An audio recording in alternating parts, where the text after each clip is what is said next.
Call council back to order. And I have a motion moved by John Eccles and seconded by Don B.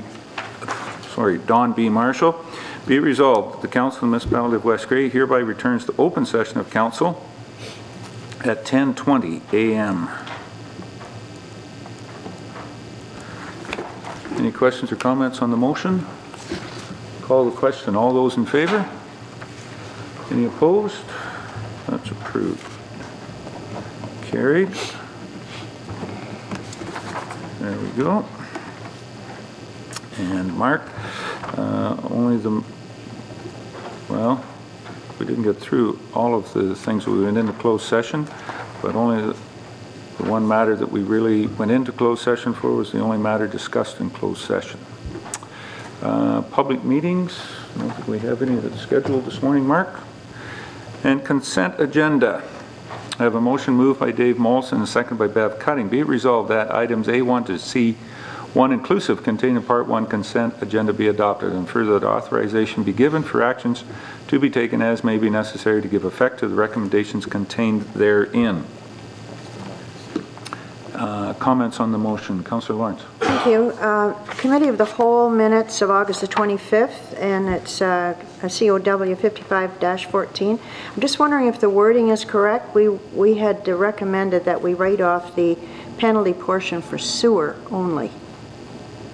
And this reads that we write off the penalty portion only for that account, which would be both water and sewer. So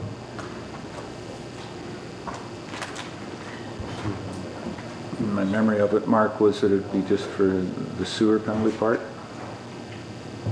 because there was no penalty on the water, if I'm correct. But there might have been, but the water was used. We only agreed to the sewer penalty being written off. No, I think the water was paid for, but it was the sewer portion that wasn't. Anyways, my recollection of it, and correct me if I'm wrong, I'm seeing some heads here nod. Correct, Carol, that it was the sewer portion. So we should, yeah. The sewer portion only of the penalty. Yes. Yeah. Mark? I don't know if Carrie, if you can help me. It refers to the water account number. Is there a separate sewer account number? No.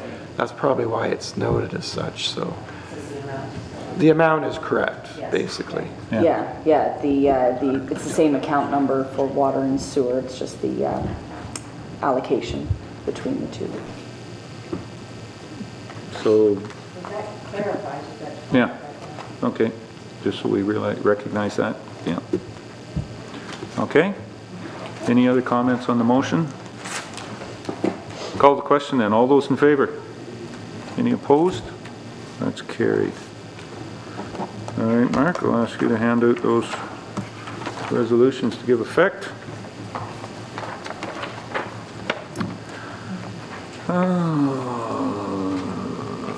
That should bring us down then to communications from Mayor and Council. And are there any councillors that have any communications? Councillor Cutting. Bev.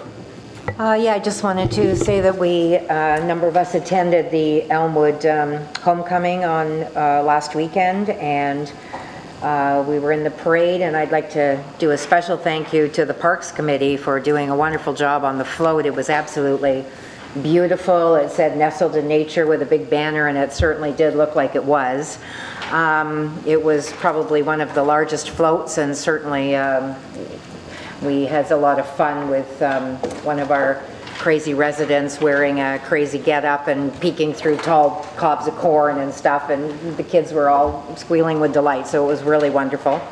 And also it was, of course, we attended that parade in Elmwood because it only happens every 10 years when it's a homecoming, and it was unfortunate that Durham didn't sort of maybe accommodate a different time for the parade, because it would have been great to have had the float in both parades, but of course we couldn't be in both places since the parades occurred simultaneously. So, but a good time was had, and we certainly enjoyed it, and it was the parade was absolutely huge. It took 2 hours to go through Elmwood. It was huge. It was wonderful. Thanks, Bev. Councillor Lawrence. Thank you. Mr. Mayor, if you might, I have a thank you that I'd like to share. It's to dear Mayor Eccles and Council. On behalf of the Durham Girls Alumni Band, I would like to thank you for the grant that was donated to the band by the municipality. Your continued support has been and continues to be invaluable to the existence of our group. We truly appreciate all that West Grey has done to help us along the way, and it's signed by yours, Crystal Owens, Executive Chair of the Durham Girls Alumni Band. And I also want to say that the Durham Girls was part of the Elmwood Parade and proudly carrying the West Grey flag again. We were sorry that we could not get to the Durham Parade. We were the same, couldn't do both. However, Elmwood did ask the band last year to be part of their homecoming, so we did accept that, and it is part of West Grey. So, and I also enjoyed very much the pie that I purchased at the fair on the Friday night. I must say it was a little one. You didn't share it? Well, it wasn't very big. But our mayor's pie brought in what? Or cake, $90, I think it was. I don't know, we can turn to the auctioneer. He was the one that I think give it us was what 90. the knockdown price Yeah. was. I think it was 75. And I can assure you, John, the apples were not blue. Any comments, Mr. Auctioneer, from the Fall Fair? Well, it's once again doing that for the Agricultural Society is always a great night, and yeah, they had a good dessert auction, raised some money for the fair. I'd like to thank some of the members here for purchasing some of those items. I know that yes, they even showed up today, and one item yesterday even. So Mayor's obviously watching his dateline, this being or his waistline, this being an election year. So he wants to make sure he fits in his suit, but it was a good evening. Saturday, I'm happy to say they had a great day down at the fair. Lots of activities, lots of calves, and a good sheep show, and a very good Western and an English horse show. So there was lots of people there and lots of things to do. And yes, it was a busy weekend, hard to get everywhere. I did get chastised a couple of times for not having a very big float from West Grey in the parade, but hey, I knew the reason and knew everybody can't be everywhere. So once again, thanks to everybody that helped participate. Any other council members have communications want to bring forward? Yes, and all of the pies, or all of the cake that the mayor purchased was not ate yesterday at County Council. There are some pieces left over, and I think if somebody went back to the kitchen, they'll find that they're in the kitchen here today, so maybe council can enjoy part of that as well too. County Council's comments was that it was a very, very good cake, so send that back to your daughter who baked it for you, Mr. Deputy Mayor, as I purchased his, and there are some great participation. One thing that was Sunday, there was the tractor pull down with the Fall Fair that is growing in size and participation, and individuals coming just to watch. I think they had somewhere, I heard 96, and then I heard 102, but somewhere in around that 100 tractors that individuals had came with for the tractor pull.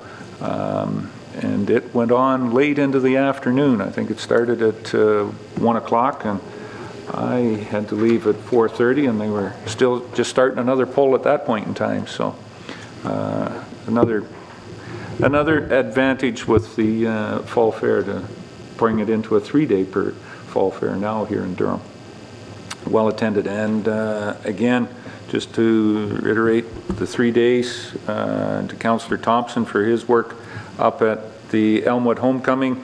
Very appreciative from the committee on bringing some of your experience from the Durham Homecoming. Just wanted to give you that, Rob, that they were very thankful for your experiences and advice, and it went off without a hitch.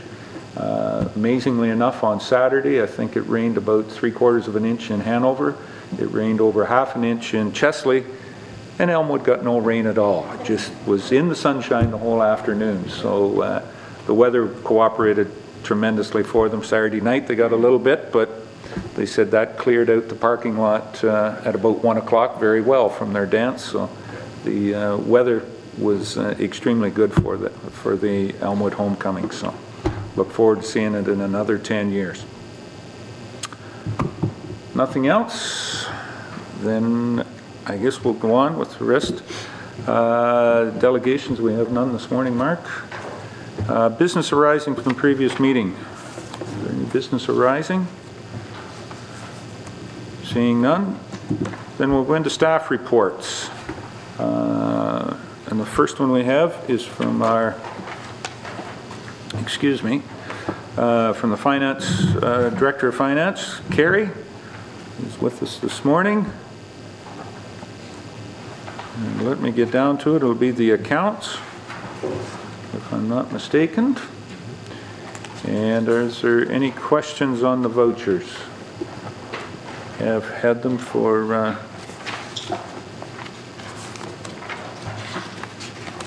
need to go on to them.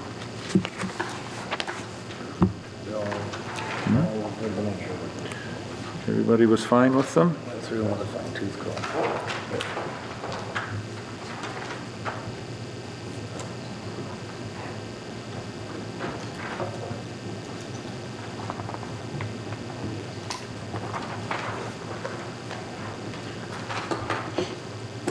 There's the resolutions, Mark.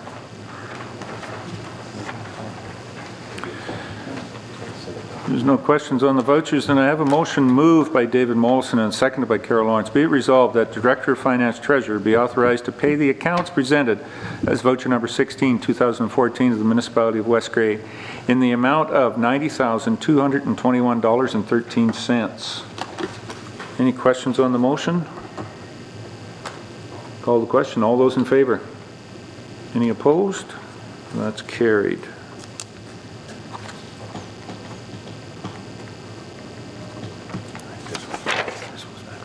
Okay. And Carrie, the next one would be from RFP for our development charges background study. Any comments on that? No, with two proposals were received, the Committee of the Whole reviewed them, so we're recommending the Meridian Planning. Okay. No questions for Carrie then on that report.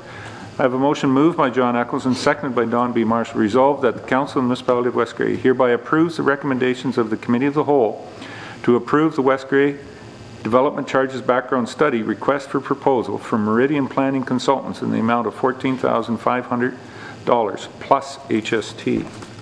Any questions on the motion? Call the, oh, sorry, Bev. Sorry, I just wanted to ask, Carrie, when we sent out the proposal, did we give guidelines, or are we allowed to give guidelines for a development charge study, or is it sort of set by the province what that is, or? There's the legislation that they need to adhere to, different options that they, like water and sewer, they'll provide that as well. Last time we didn't institute a separate development charge for water and sewer services. We just went with the one, and what they'll come up with is a maximum amount that the development charge can be. Historically, council has passed their rate at a much lower rate than the maximum. And that will apply to all, like police, fire, everything, that will apply to all that? Yeah, there's certain items that needs to be growth related, and there's different definitions for those, but. Yeah. And so has, the last study that we had done was 4 years? 5 years ago? 5 years ago? Yeah. And so has the criteria changed from 5 years ago as to? I don't believe it. They've tweaked it a little bit, but I don't know if it's significant changes though. So this is just really to update us on where we should be with development charges and to re-look at the proportional. Yeah, if we want to continue to charge development charges, we have to do this review every 5 years. Okay. All right. Good. Thank you. Mark? Yes, as Carrie has mentioned, there's been a few tweaks to the Development Charges Act.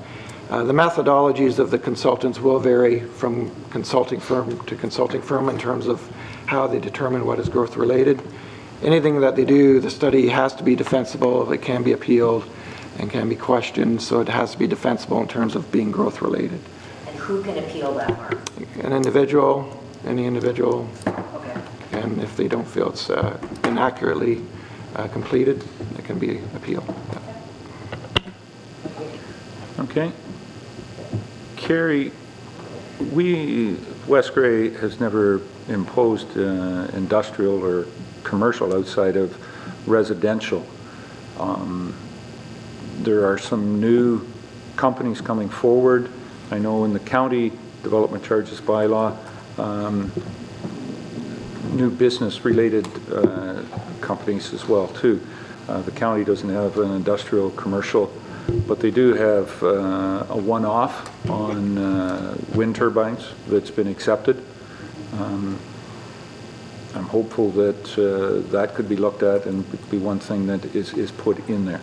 I think we'll have them provide all those options so that you could see what the commercial rate would be, industrial rate, and we'll certainly have all of that there, and then it's up to council to implement at whatever level, but we'll have all that as part of the study.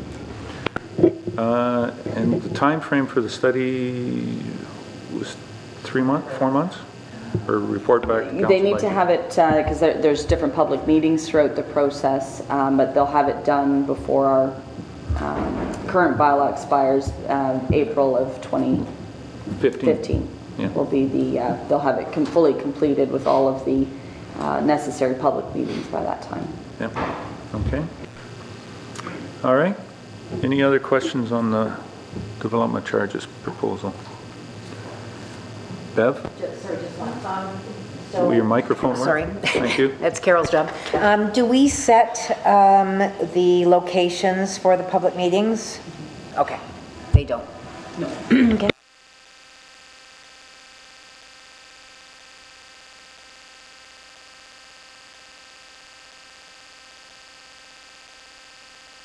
I don't need it on. I've already read it once. Does somebody, after those questions, you want me to read it again? No? Okay. Call the question then. All those in favor? Any opposed? That's carried.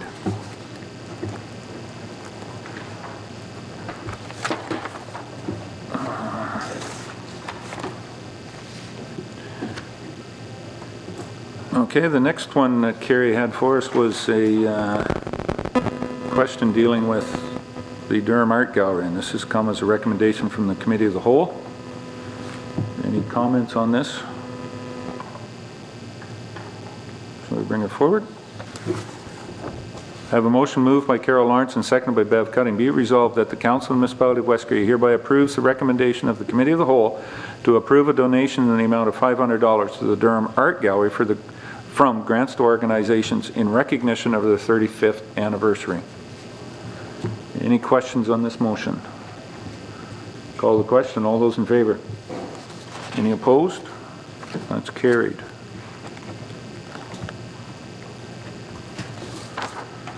All right.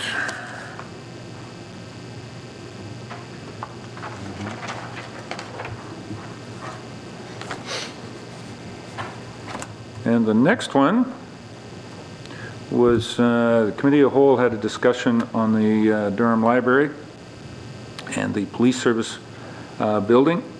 So it was put forward for more discussion after Committee of the Whole. We decided to come away and think about it for a few days. And who wants to open up the discussion on police and library buildings?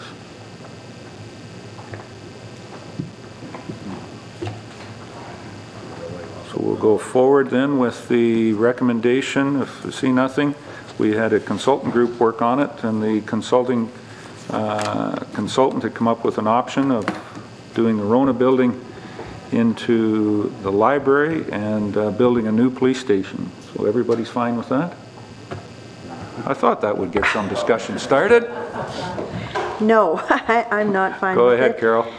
Certainly, from the building committee that's looking into the library, the Rona building is not a location that is recommended at all.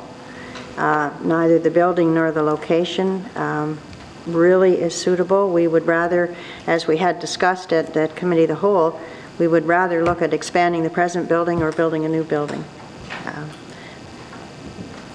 They're all about the same cost, whether it's Rona, whether it's the new building, or whether it's the present library, it's the same cost. But certainly it's not our recommendation that the library go to Rona. No. Any other comments? Bev? I was looking at the spot across from the arena, and just when I was down there this past weekend, and that to me seems to be an extremely good spot to put a library building. I know it's not the main road, which is what they were requesting, but I do believe that any library with a few signs and some advertising certainly can be found in a community. It's very much part of the community. It's just like the arena is found when it's needed, sort of thing. So I don't see that as being a true issue, and I thought that would be an extremely good place for it. It's a nice spot. Any other comments on that? John? Well, I may as well wait on this list. I remember when this first started, all I heard about was how it had to be on Main Street. All I heard about how it had to be close to the school. And now we're going over beside the arena, and I'm just not exactly sure why that is. I heard a couple other suggestions here. Obviously, at one time it was talked about putting a new building on Queen Street. And now Mr. Eccles did tell us about pile driving and a few things that would add a fair bit of extra cost to that project if we could ever move ahead with that. But I'm just wondering why we're looking way over by the arena, I guess now. Go ahead. Go ahead, Cal. Well, Mr. Mayor, I believe that was just Bev's suggestion. That's not actually, that's not a recommendation from the committee. We did look at that spot, and it is one that's, that was up for discussion. But you're right, John, the last one that was recommended was beside the credit union, so that it's not on Main Street, but it's at downtown, and it's within walking distance, and it's level. It has its own parking lot. And I don't think we actually decided on it. The decision that was being asked for was, do we build, do we expand at the present library? That was kind of where we were at, not the exact location. Oh, I would agree. We're a long way away from a decision. But I guess along with that, and part of the reason was for the Rona building, okay, let's put the Rona building and put Queen Street in the same sentence. Part of that has to do with the elimination of a $100,000 elevator and $7,500 worth of maintenance fee on that elevator per year. So in fact, after 10 years, that elevator is going to cost you $200,000. So I guess, all that aside, I think that's good enough reason to look at either the Rona building or a Queen Street building. But the other thing is the property, I guess, that goes around the library, and that has to be fixed before it was ever sold and or something done to that also. So we're quite a ways away from making a decision in my mind anyways. Just to clarify though, John, the last proposal does not include an elevator. The expansion to the present library would be to go back and put it all on one level. So there would not be an elevator. And that eliminates any use or any programming in the basement of the present library. Storage and basement. Okay. Any other comments or thoughts? Rob? As I stated in committee of the whole, I'm not in favor of the library going to the Rona building. It's a nice location. It's off the main street, but it's a way off, and that building, it needs a lot of work. As I said, I'm in favor of we construct a new building, and we have to determine a location. I agree. Station Street area is not a bad area for it. If we can work with what we got up there in the location it's at now, but I'm in favor of we look at a new building for the cost. It's not that much difference. Bev? Did we find out whether the Rona building can be severed off? That was one of the questions as to building the police building and severing off the actual Rona building and either selling it or keeping it for Works Department or something? Mark?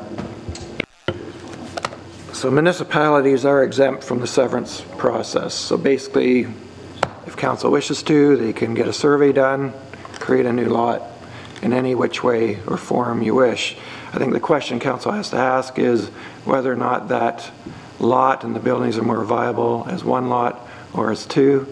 I know staff have been discussing the Durham Chronicle building. It's been for sale for a while.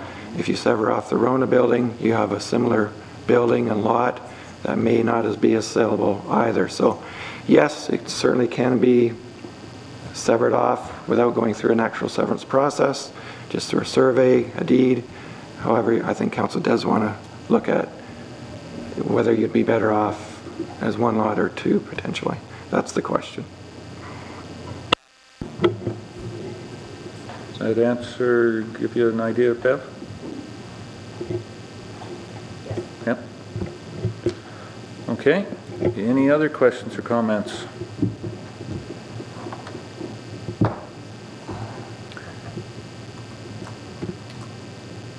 Is the Rona lot, this question to ask, for the police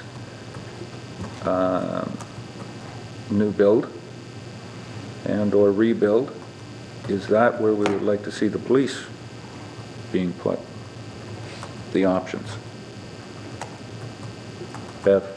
Well, again, the police building needs to be accessible for people in the town and the municipality. Municipality doesn't matter because if you're outside you have to drive in anyways, but certainly in the town there are people that use the police building a lot. They go and ask questions, they do whatever they do there, and I think it should be accessible to to Durham downtown. I think it's a good location. We really don't have another spot, I don't believe at this point, that the municipality owns that would be as convenient. It is certainly accessible for parking and cars, etc., for the police. As far as the lot size goes, I think it's a good location. Okay. Rob? Come. I always look at Saugeen Shores, where their police station is at the north end, back in their area. Owen Sound, it's a way off the main street by 2 blocks, and I mean that's a good location down there. In 2001, during the amalgamation, it was a wish of the officers at the time to that the council would purchase the old Chronicle office, because it would have made a beautiful police station, and unfortunately that didn't happen, and we ended up in the PUC building. But it's a good location. I mean, it's lots of parking and lots of room in there, and access for emergency vehicles, and the public still has access on level ground. So. Okay. Any other questions about it?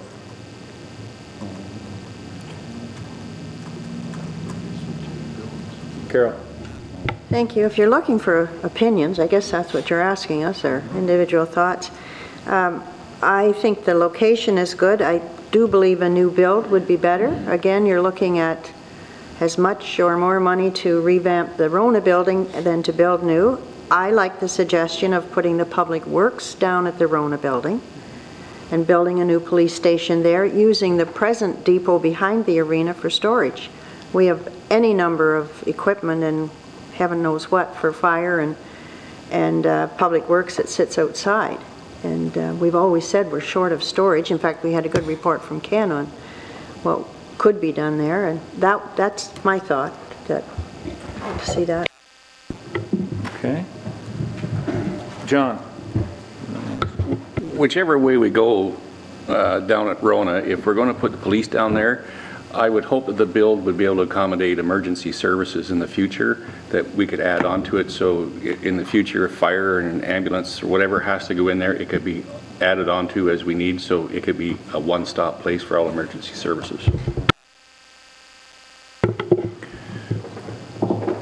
Well, and maybe the police force is expanded and it ends up being a county force. There has been some discussion on that as well too, so maybe that would help. I'm going to ask our building official what the viability of using the Rona building either for library and or because we do have it on and or for public works, I guess. It seems that the idea of building a new police station, because there wasn't enough information coming from the, wasn't enough requests coming from the building department on the Rona building as the suitability for an emergency services. going to ask this right now of Brian to see what his thoughts are on it being for a public works and/or library. Thank you, Your Worship, I guess. Nothing like being put in the hot seat. I guess from a technical perspective, as you've learned going through the process, even looking at the existing structure for post-disaster, everything technically is renovatable, if I can use that term, but it all comes at a cost. The use technically as a library compared to, you know, a PUC structure, one would certainly be less, I'm going to say, in a way of renovations based on its just current use. You know, the current use of the building was more of a warehouse retail outlet.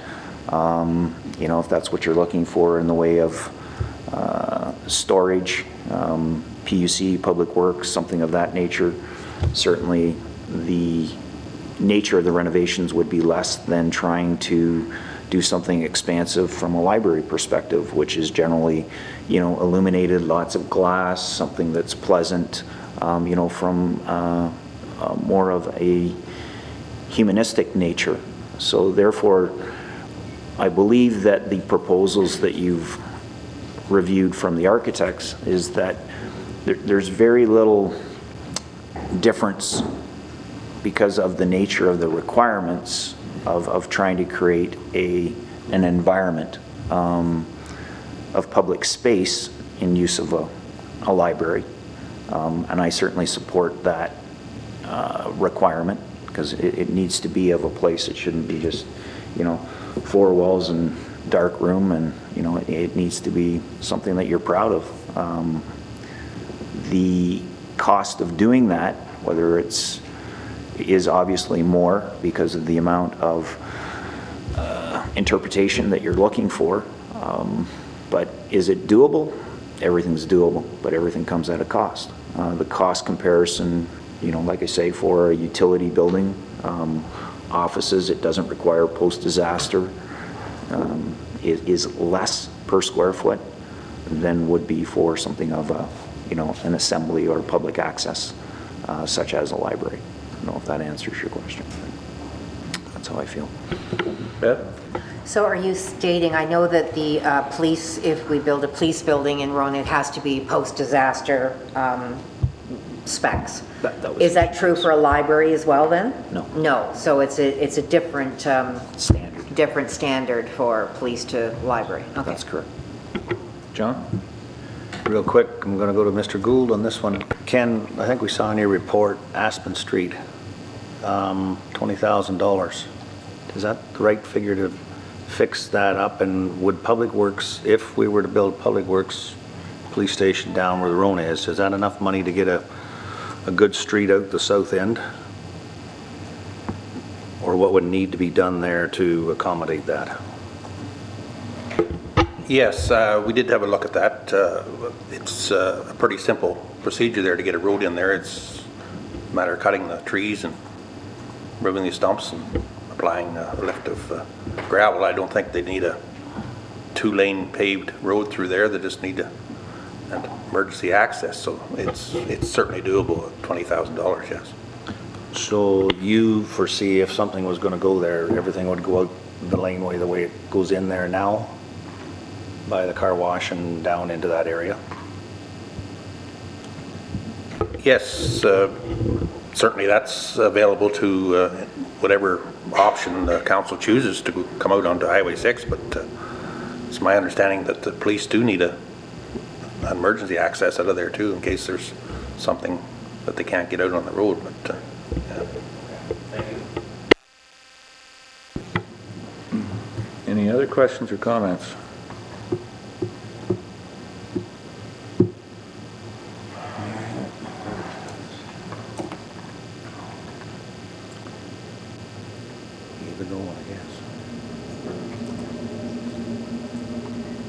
Can you foresee, Ken, with that type of an expansion, like guess it goes back to what I heard this in committee of the whole, no matter how much storage space you have, it's kind of like your house. If you've got the space, you seem to find stuff to put in it.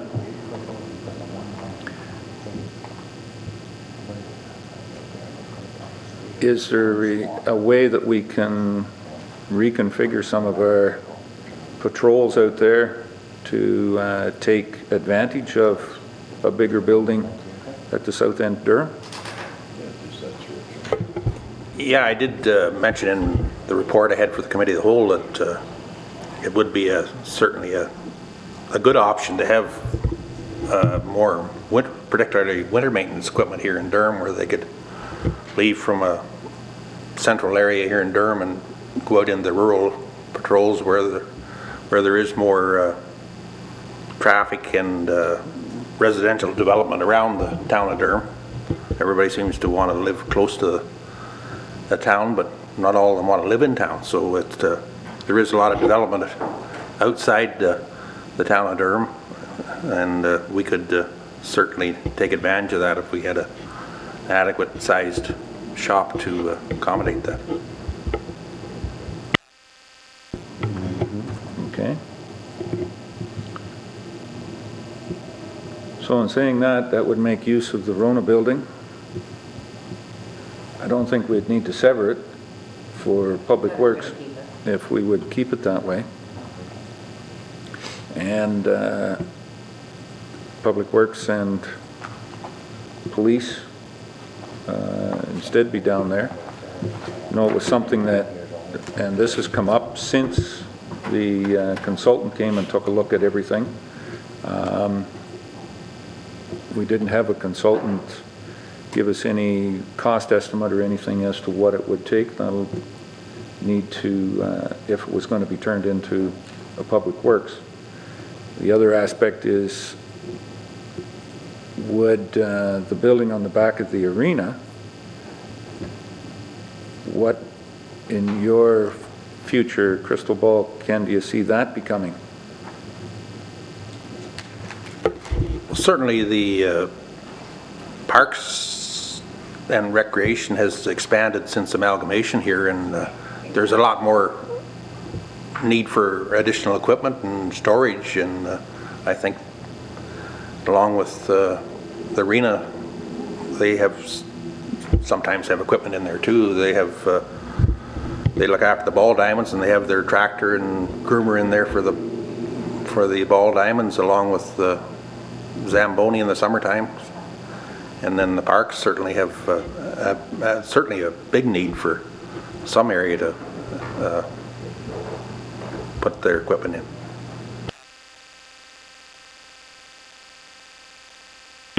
Bev?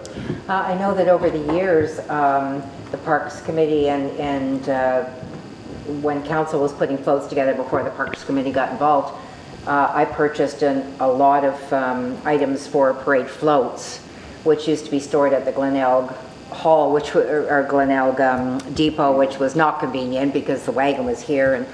And when I went to do the float for Elmwood, I couldn't find a lot of the stuff that had been purchased in the past. Now, I don't know whether it's been tossed out over the years because it does get worn out and beaten and stuff, but I certainly was short of a lot of flowers and things like that. So if parks and even council and parade committees or whatever it is had a spot to put something where it was designated yours and was not touched by anybody else, it would certainly improve what we had to work with, and the cost and everything else of having a spot where we can put the wagon in, do the parade float and keep it out.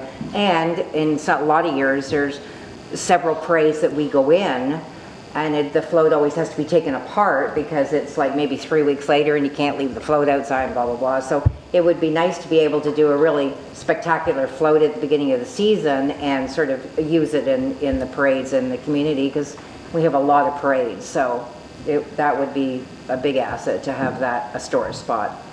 And that alone would take up a quarter of that building behind the arena. So I'm now designating a quarter of the building if we're doing that.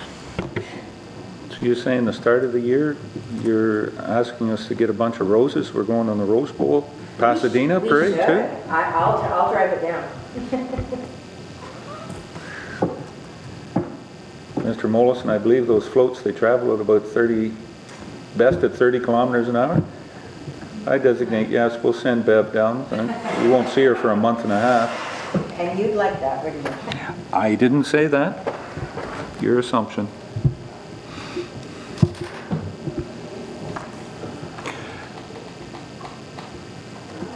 Am I feeling that that's some of the thought process is to look at the Rona building?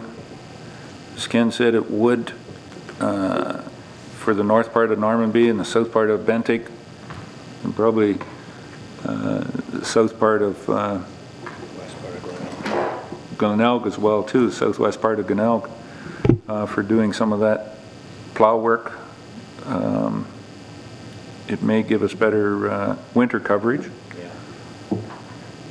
But in saying that, from what Brian has said, turning the Rona building into a library is, we have a report on that. We have nothing on what it would be to, from an engineer's perspective, what it would take to make bays down there, to do that aspect. Bev? Would we incorporate a couple of offices in there for our work staff? Because what they do in the depot now, I believe there's 2 offices in that depot, and a washroom, so we would have to incorporate maybe that sort of thing as well. I mean, it is there already. There are offices in that building, but... Well, and that's, I mean, they had, you could get 1 truck in there, but that's it, back it in and drive it out type of thing. It would take quite a bit more. Yes, and there would need to be offices. There is washroom facilities there, but just to get a kind of a layout and engineering of, is it possible to do that with that building? Carol? Would we really need to get a consultant to do that, Mr. Mayor? Could we not get a local engineer? I mean, consultants cost us a lot of money, and we're not making, I guess it's a public building in terms of our employees, but it's very different from a police or library. Like, I would hope we could use a local engineer to give us that information. And if I used the word consultant, that's what I was meaning, you know, somebody to take a look at it. I don't know whether Brian knows of anybody out there that we could get, or Carrie's looking at it saying, does it going to be single sourced under our purchasing? Or Ken has somebody out there that builds these types of structures. I think we have a company in West Grey that has built a number of maintenance from as far south as Essex County to way up into Simcoe County and beyond. So maybe they could even give us an opinion. John? And that was just what I was going to say, Mr. Mayor. I know Mr. Gould, with his extensive background in construction work, being the various companies that he's worked for, and West Grey and the staff that we have here, I do know that they know people who can give that good advice, and I would like to leave it up to them to bring something forward to us, and I'm sure they can do that. And whether they use the talents of the people in the local area, but I do know Ken has background that he'd be able to find somebody that would, I'm sure, be able to lead us in the right direction.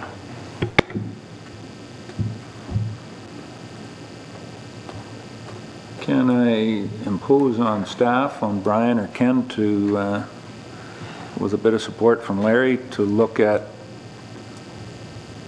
giving us an idea of what the Rona building would, and bring something back the next council meeting or the one after?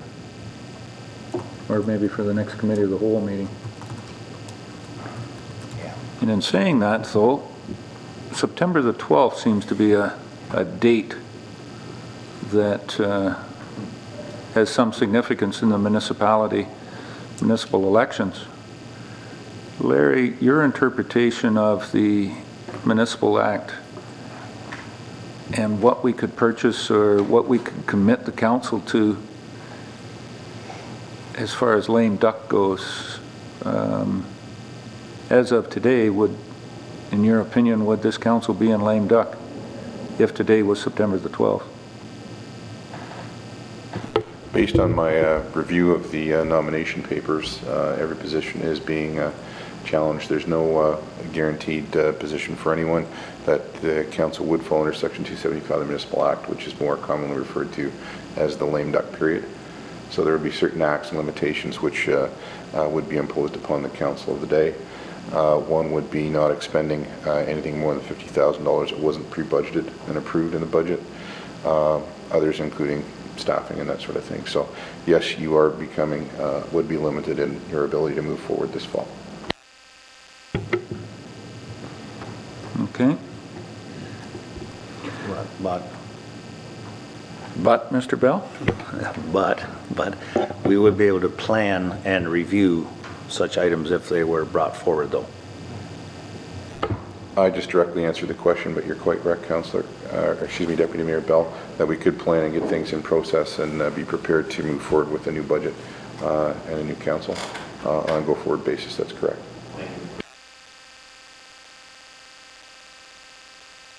Carol? I'd just like to ask then what kind of direction goes back to the Library Building Committee at this point? Do you want to just hold everything in abeyance? Do you want them to look? You have the prices, you know what's going to cost either to expand or to build. Do you want them to look at some locations and come back with a report? Again, that's not costing money, and it's you know, it's not to say we make a decision, but at least I can't see stopping the process. And when does it pick up again? Like it,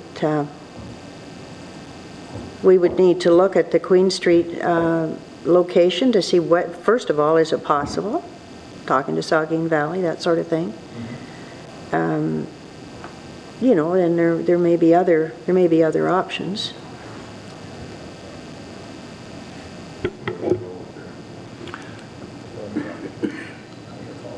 I suppose if they came back with a recommended location and the cost, which we already know, or you're then looking at one location that's recommended with the cost, and or looking at the expansion of the library building. Neither one of them could we make a decision, but future council could, and at least they'd have the information.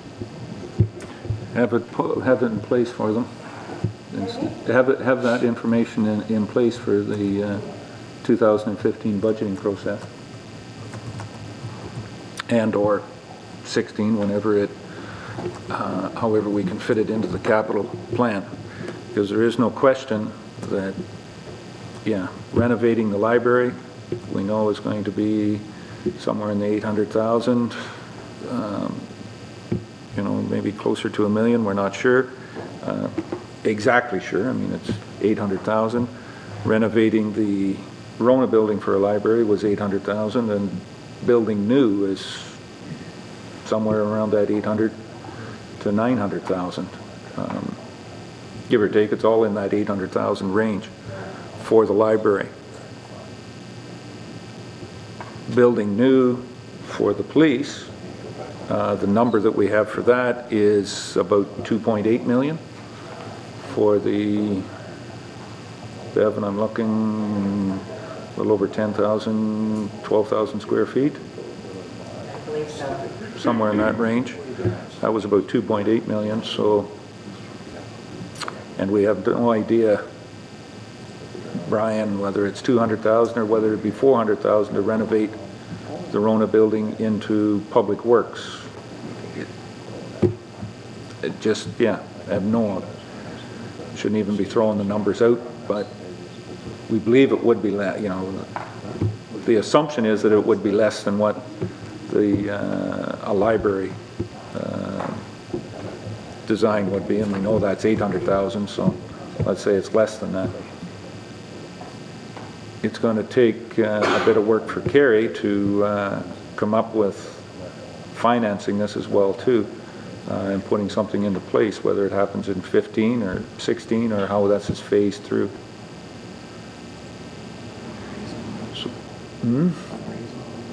Well, there could be community support put forward for it. The community has been very supportive in other functions.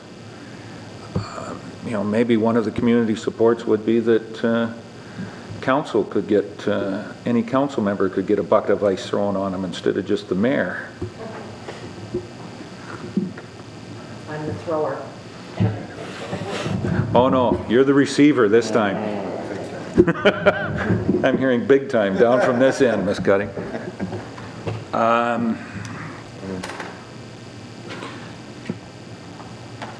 For the next committee of the whole, if we can bring this to some conclusion, can Ken and Brian, as I said, and Larry come up with a bit of an idea on what the costing we would need there?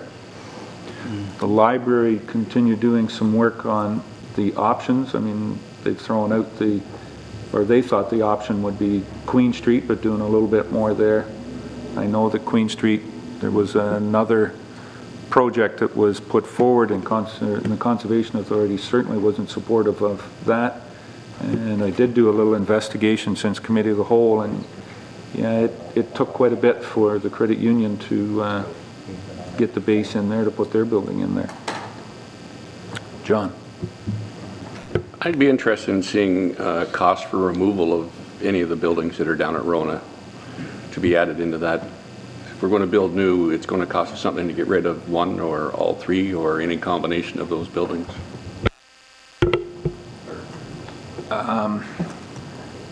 I guess the major building, I don't know what that would cost. I think the other two outbuildings were just storage buildings. There would be minimal. But yeah, we might as well look at that too. I see Larry's writing a bit more down on the list, to-do list. And we'll see whether that's possible to come forward by Committee of the Whole, which is September 29th. Beth? Thanks. Okay. Beth? And just for public clarification, the choice of building a police building is actually mandated by the province. It is not something that West Grey would necessarily undertake at this point, but it is something that has been certainly in the works for the last year or two, that we are being mandated to provide a new police building as that one is inefficient for the workings of West Grey, just so the public is aware that as to how that has come about. Okay. Carol? Well, I might clarify as well about the library. By 2025, we have to be accessible. The Durham Library right now is totally inaccessible. You can go nowhere in that building without stairs, nowhere. And as a matter of fact, we're losing some patrons because they can't get in anymore. And our choice is either to completely renovate or build, or totally leave it alone and do it later, because I think that's just putting it off. But if you start to make any renovations whatsoever there, a ramp or whatever, you're getting into major renovation, and then you're required to make it handicapped accessible. And that's impossible in that one small building we have. If we carve out washrooms, we close off the bottom, we have no children's area. So there isn't much choice but to expand or build, certainly before 2025. And, you know, it's not that far away.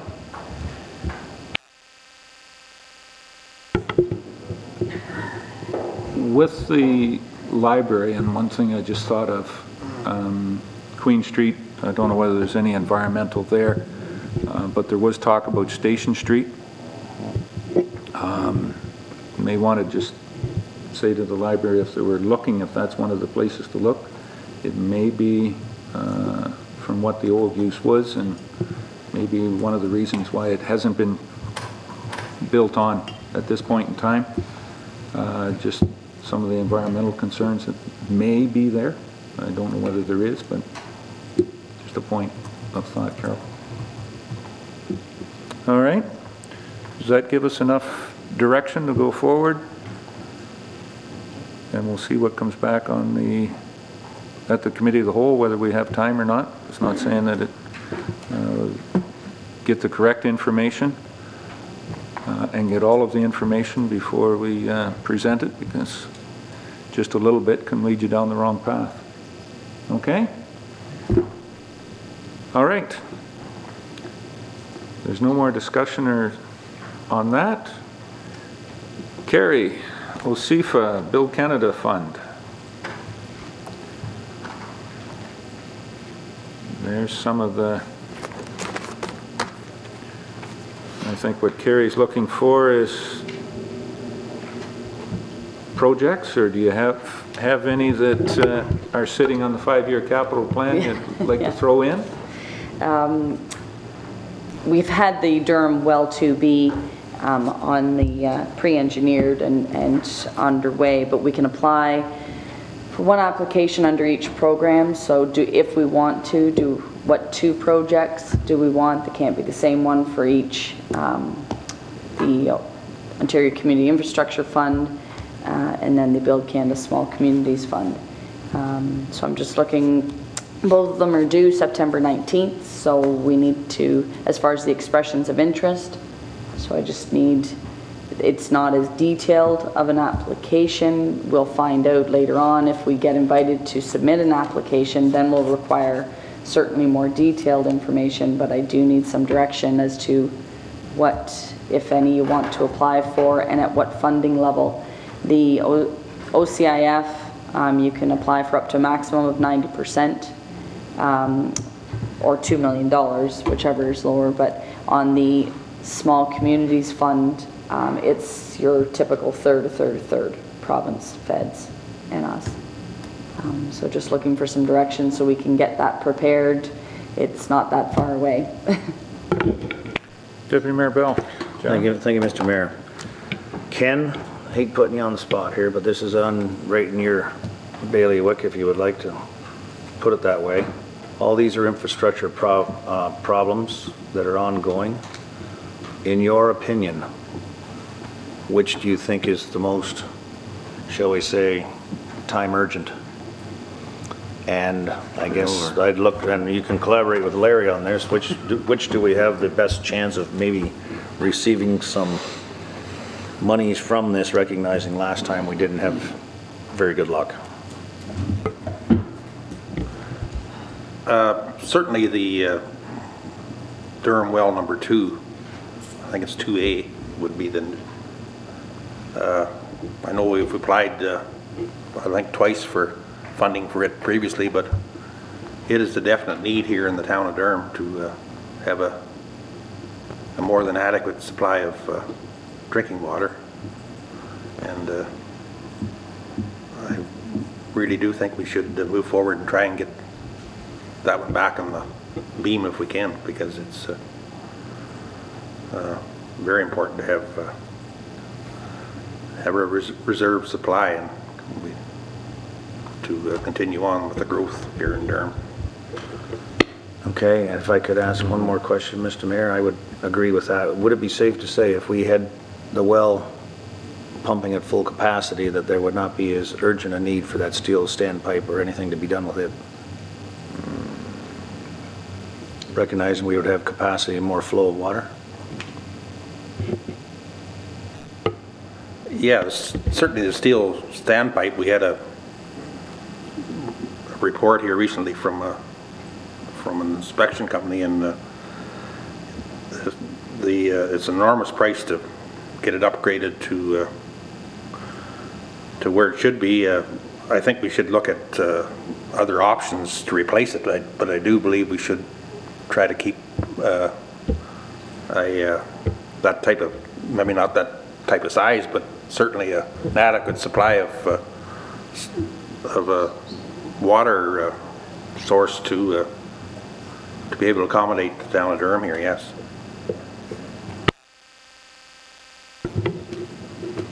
Okay. Any other thoughts on infrastructure? Bev? Just remind me what bridge it was that you were talking about, bridge replacements? Which one out of 82? Yeah. Yeah, it's more like which one out of 100. So it's really just a bridge replacement, just rather than a specific bridge we're having issues with? Or? Yeah, we're right in the midst of getting an inspection report on all our bridges, so. Whichever one comes in. Yeah, definitely. Okay. It's, I think there's no doubt that we know that there's a number coming up here shortly. We've been ahead of probably a lot of municipalities. We've replaced or refurbished a bridge per year almost in the last number of years using different techniques, but that doesn't mean that we're anywhere as close to the 100 that Ken has said of getting replaced. Sorry, Rob? Yeah, Ken, I'm just wondering about the Garfrax Street South, the issue we had there in the winter, in that the pipes freezing and bursting on that section. Is that something we can handle ourselves, or it'd be nice to get some funding for it? But I think, as you're right, the well is a #1 priority. But just curious as what would cost to have that system repaired, because I know there's going to be more breaks. It's in bad shape. Yeah, that's on the connecting link through Durham, so we'd certainly want to have a look at not only the water, but certainly the sewer, Rob, and the storm. Yeah, certainly we'd want to apply to the province for funding, because there's going to be, when you dig the road up, there's going to have to be put back down to its original conditions. So that's a badly needed option here too, but I haven't got a costing on it yet, but that's something we should move forward to get one. Yes. Carol? Thank you. I'd like to suggest that we look at for the small communities, that we look at the tower, the steel standpipe in Durham. It's a third, a third, a third. The third would not be coming from the taxpayers, from the general levy. It would be coming from the users of Durham. And it's important that we have that extra storage. We had that report from Steve in the winter, and we could have been out of water due to breaks. And had we had a fire, we would have been in trouble. It's great to have more water in this, but you have to have somewhere to hold it, especially if you do have breaks and it's leaking out. And you know what happened in Meaford from about the very same thing. But as I was saying, even if we were successful on the well 2B, again, that doesn't hit the levy. That hits the users of Durham with 10%, and the steel pipe would hit the users. It doesn't hit the levy. And those are both really essential, I believe, in Durham. We know we need to be proactive on this, not reactive, and run into trouble without enough water. But that's just my suggestion. Okay. If I could be so bold, Ken or Carrie, it's your report. Is there any chance of working with, because we do have the same problem on Lambton Street, from the bridge around to about George Street on as Lambton goes west and then on to Bruce. There's considerable problems there, but it would be working with the county, if not Ken? Yeah, we have sent information up to the county that we're certainly interested in doing the underground infrastructure there on Lambton Street whenever they move forward with their part of the project. And as of yet, it hasn't hit the whatever year they're going to undertake that part of it, but they do know that we are interested in doing the underground there on Lambton Street. But I'm not sure, I haven't heard from them when it hits the top of the list. Well, if it's a roads thing, maybe the individual that sits on transportation at the county can put that forward, because yesterday at County Council we had this same discussion about coming forward. Mr. Wepler was looking for the county's applications and when they were going to apply as well too. There was some talk talking about gold plating some of the Blue Mountain roads again, but maybe there should be an opportunity for some place other than the northeast corner. Maybe some of the southwest corner could garner some upgrades as well too. So I'll leave that with the member from County Taps. Mr. Bell. Yeah. Yes. No, that's a very good idea, and I know Mr. Gould and I had had a conversation earlier this morning about another item that maybe needed to be checked at the county. Maybe this has to go in the same letter, recognizing Wes Gray's concern about some of the timely expenditures to be done in this part of the world. Bev? It says, or we've discussed that the Durham Well 2 has been applied for twice previously. Is there a way of slanting this application differently to make it not come back with no funding, rather than just resubmitting the application?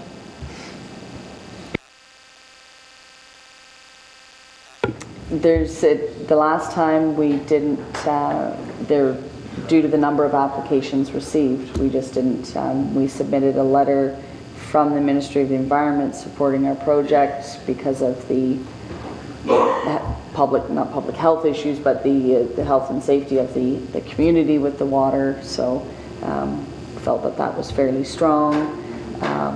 It comes down to how many projects. If we apply, we don't have to apply for 90%. The last time we applied for 80%. Maybe we reduce the percentage we're asking for and put more burden on the water users. Is the percentage one of the letters of intent? Does it get into that finite detail on the intent?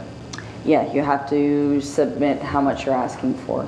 Yeah, Okay. and the percentage of how much the total project is and what your ask is. And what was the cost of the total project for Durham Well? Last time we did it, I think it was about 700, yeah, 750 plus the HST, like the net amount there.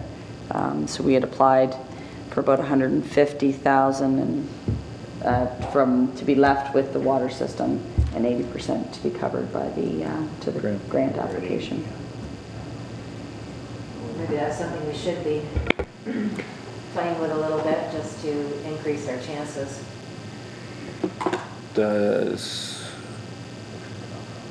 To give direction and move this along, I think that the Well 2B project is probably our number one concern. It certainly is in my mind. Could we ask Kerry to prepare that for the OSCIF? Yes. The Ontario Community Fund? Kerry's given a suggestion that, you know, instead of going for 90% or 80%, it's still that guessing game out there. We will be getting some money. I don't know how many pennies out of the 50 million, but this is the other 50 million here in that small infrastructure. Before I send out the resolution for that part of it, what percentage do you feel comfortable with? 75? Yeah. I'll turn this part over to Mr. Bell. He's the auctioneer. He can give us the idea. Well, I don't, Mr. Do you want to start at 50 and work our way up, or do you want to start at 90 and work down? I don't like gambling with the public's money, sir, but, well, I know that at the time before it was 90 that we did, and we decided to back off to 80 last time. So whether it's going to do us any good to back off even further, I don't know, 5% is 5%, but want to try that, try that. So we have a suggestion at 75, and go with the 2B for the OCIF. It's actually 2A apparently. Or sorry, 2A. I thought it was 2B. To be or not to be? Leave it alone, Mark. Leave it alone. Then, well, then that's the other question. Is it the Garifraxa Street, or, you know, the small community fund? And that one, I mean, we certainly have, and I've heard anybody that's been to Newstead and will be going down for the sour pork and kraut dinner, stay the county roads, because we have a number there that the roads, but we're doing a lot of infrastructure, stormwater management there. I think Ken's starting sometime in the next week or 2 weeks on William Street. Yes, it's supposed to begin this month. Yeah. Maybe the latter part of the month, but Yeah, it's that's scheduled. just the beginning.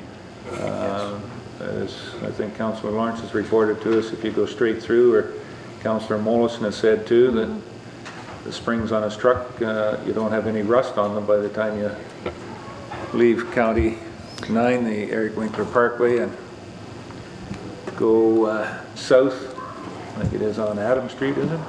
Adam and Barbara. Adam and Barbara are the two there that are probably the most in need. As Kenneth said, there's a number of bridges. So give a thought on that. I've got a motion here. We'll come up with another one on the second funding. It's moved by John A. Bell and seconded by Rob Thompson. Be it resolved that the Council of the Municipality of West Garry hereby approves the submission of a grant application under the Ontario Community Infrastructure Program, OCIF, for the Durham Well 2A project at a total cost of $850,000 plus HST at a provincial funding level of 75%. Yeah. It's the same well off of George Street, whether we call it 2A or 2B. It's that. It's the new well. No. Any questions on the resolution? Call the question, and all in favor of that? Any opposed? That's carried. For the second application,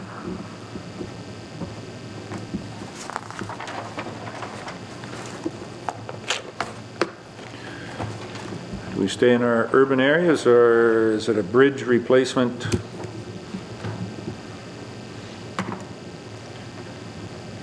Question. John? Ken, do you suppose that report is going to be ready in the next week for about our bridges getting inspected, or? I can't answer that today, John. I doubt it, but I know they're out there working on them because I have met up with them. But, okay. You haven't heard of any bad ones that need to be done right away real quick? Well, I actually asked that question when I met up with them, and they said no, so, but... okay. Because I didn't know how soon or how late you could know something to get it in by the 19th. That's all. That's what I was thinking. I can contact them again and find out. But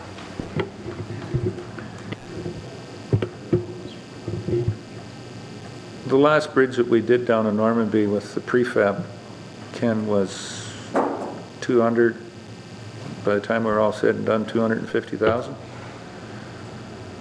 yeah, I believe so. By the time we got our end of it completed, yeah, around the 250. Yeah, it was under the 200 for the bridge, the deck itself, and the footings, or the replacements.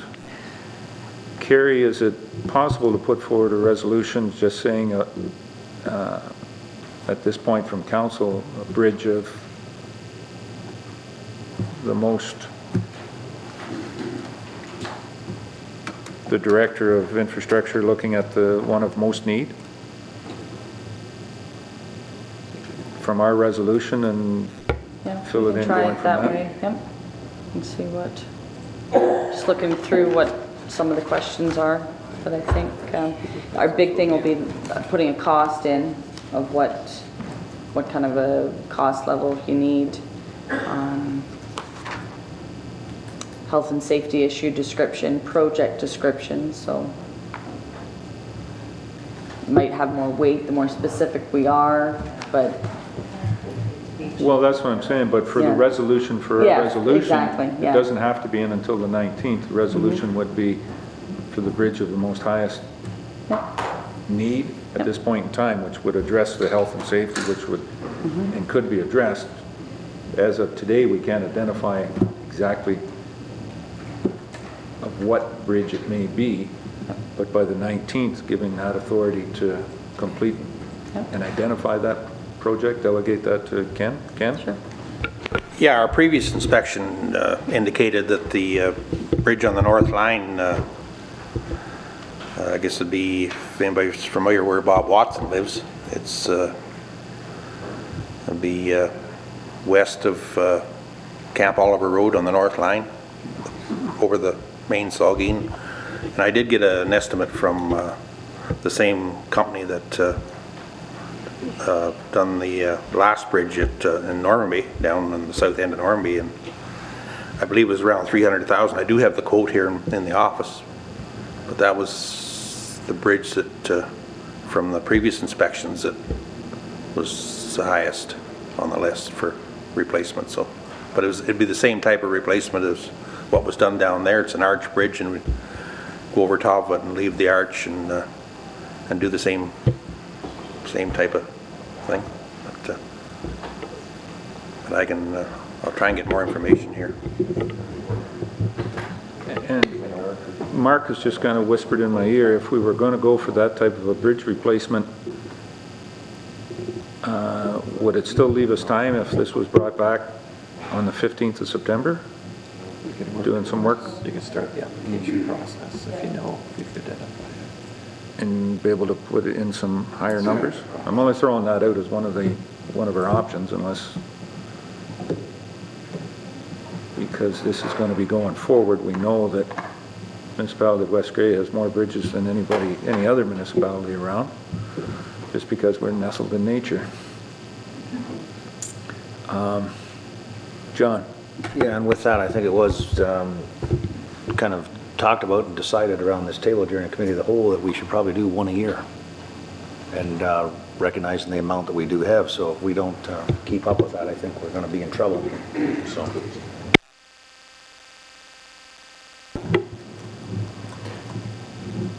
And not to scare anybody out there, but there may be some bridges that, you know, need to be closed and shut down as traffic patterns change slightly. We may be doing that part as well too, taking a look at it. There have been some in the past, but very few. There may be something to look forward to, look at going forward. So can we leave that there and Ken bring that, or Carrie bring that back on the bridge replacement? Bev? Just one last comment. We do not have a designated haul route for the turbine, so bridges in Glenelg, which could be under that kind of stress, we need to be concerned about that too, as far as applying for funding before that occurs, right? So we may need to sort of hold that for a bit too. Well, being the proposed community-minded company that NextEra is, probably any bridges that need to be or you know, should be replaced in the next 20 years, they'll be doing that in their agreements.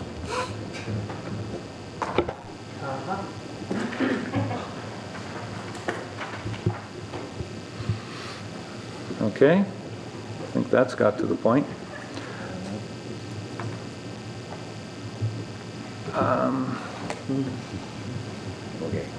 Okay.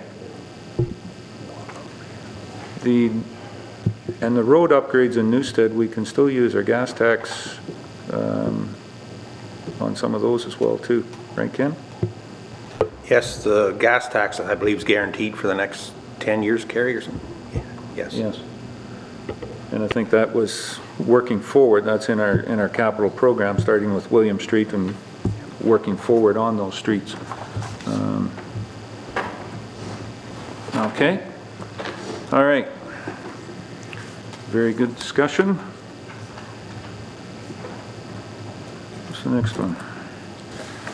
Committee of the Whole. Moving on to number 6, Carrie. Committee of the Whole, and we had a discussion and kind of set for a maximum for budgeting purposes, so that we didn't get the whole everybody throwing everything into the bread basket. I have a motion moved by Bev Cutting and seconded by Dave Mollison. Be it resolved that the Council of the Municipality of West Grey hereby approves the recommendation of the Committee of the Whole to set a target of a maximum 3% increase in the 2015 West Grey budget. Any questions or comments on the motion? Don, Councillor Marshall. I would like to know how that could be achieved when there's going to be a proposed $300,000 cut in the UMP funding, which works out to 3.5%, correct?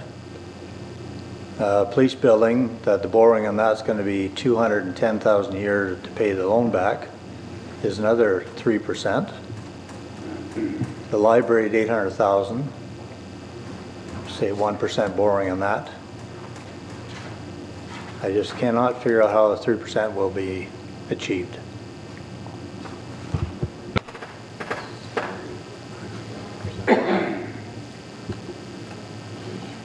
Well, that is what we're asking staff to do at this point in time. When they're putting their budgets together and taking into account how I would hope that a new building, the operational costs on anything that is out there will be more efficient and effective, and the upgrades and the maintenance of some of these older buildings. I certainly know the library has had tremendous pressure on their maintenance budget, that there should be some savings found in that. But you are correct, there's going to be some certainly large pressures on our budgets going forward and for the services that we delivered on.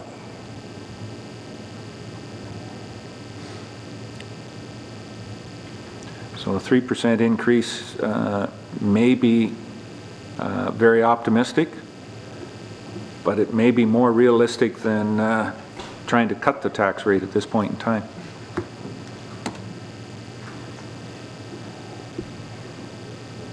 John? But this is what it says. It's just a target. We're not bound by this in any sense of the imagination. It's just a target, something for us to aim for. And this is a target for 2015, and this is the target we're setting for everybody. And you're right, Ms. Cutting, none of us may be here next year when we're looking at this budget, but it's a target for staff when they're putting their budgets together to present to us. Okay? Any other questions on the motion? Call the question. All those in favor? Any opposed? That's carried.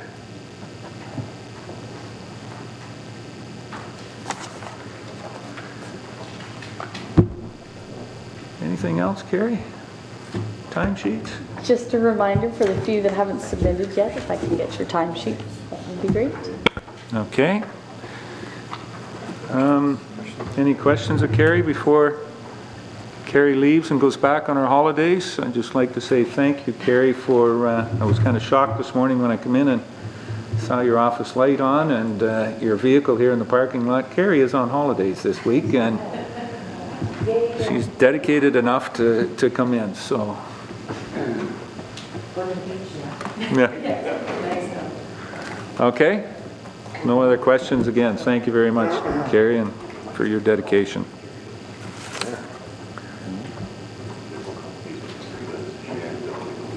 All right, Director of Infrastructure, Mr. Gould, what you got for us?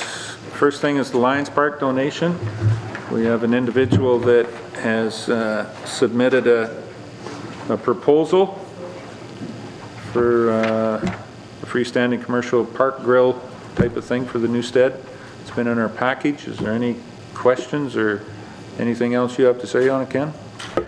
No, not really. Just that Mrs. Plantz has brought forward a letter here.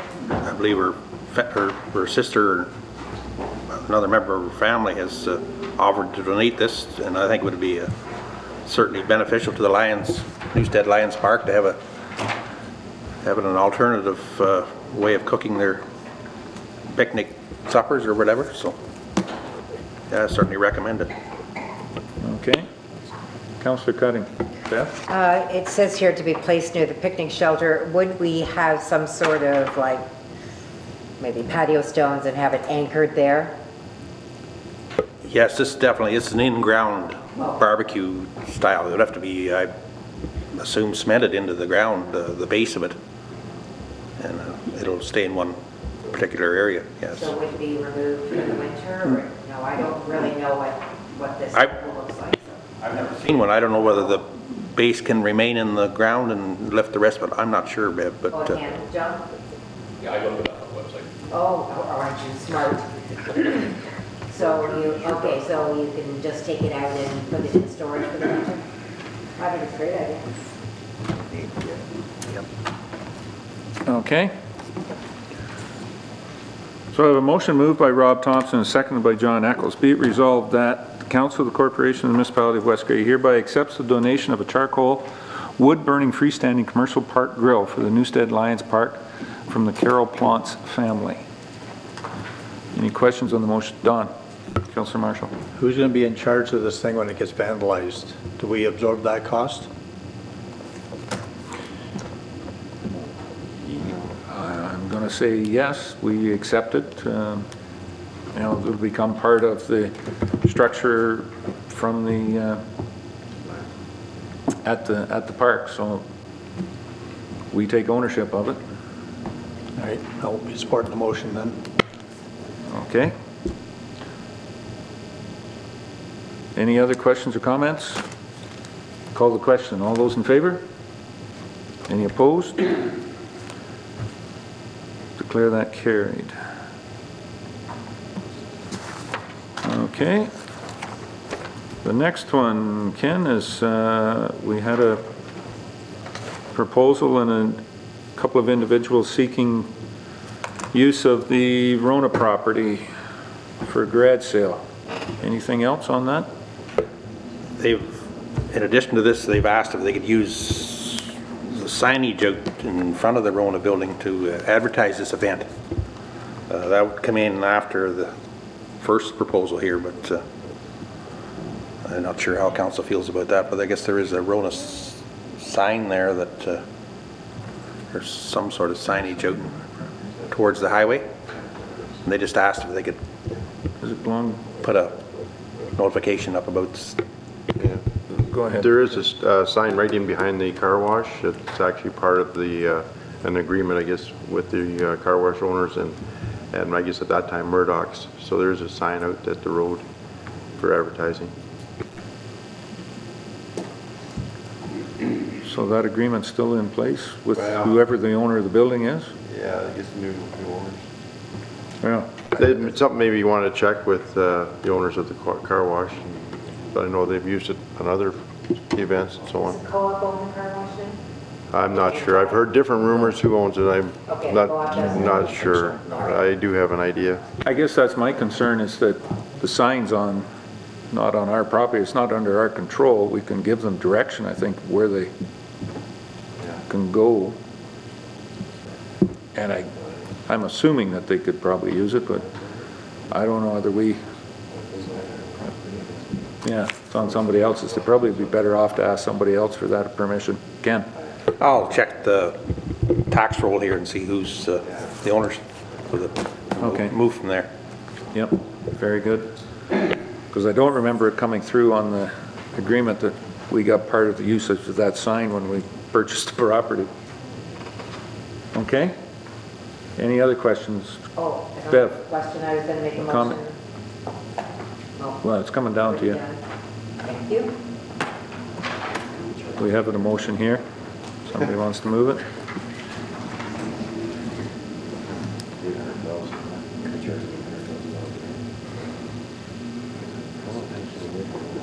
Percentage of what they get. Yeah.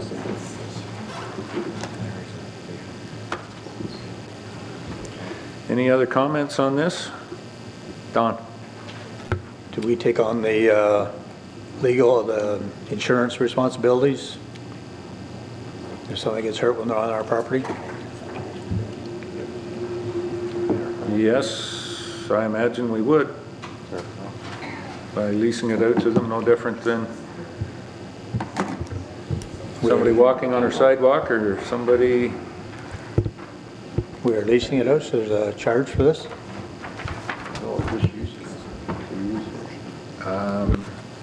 I don't believe that there is at this point in time. It was a donation. Bev? Is it not the same as the Herb Fair or anywhere else, any other, the Herb Fair goes in the park and on the parking lots, and it's the same thing as any other basic community event.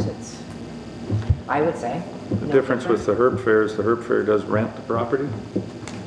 But not the park at the back where they are? Not the park at the back, no, but they rent the town hall and the park at the back is part and parcel of that day type of thing. I don't believe... Rent this for $1. Then it is a rental. You wanna... Well, I heard 800,000 down here, so, and there's $1 at this side. There's a bit of a variance. We're going to need another auction going on here, Mr. Eccles.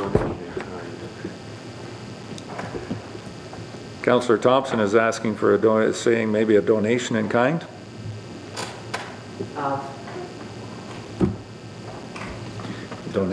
Donation in kind would be whatever they... Yeah. If it's $1 or 50 cents. Okay.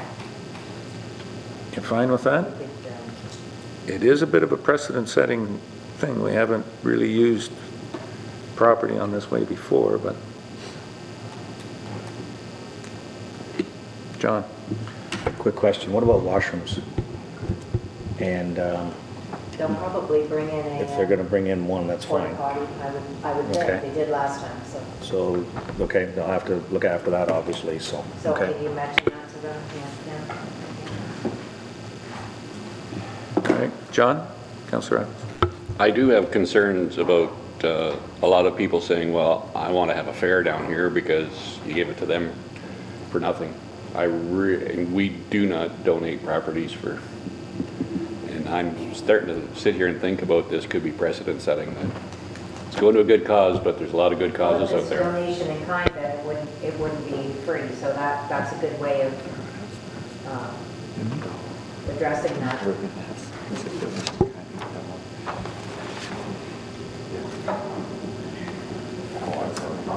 Carol?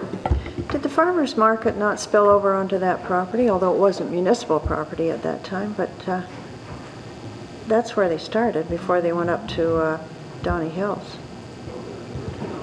Yes, but at that point...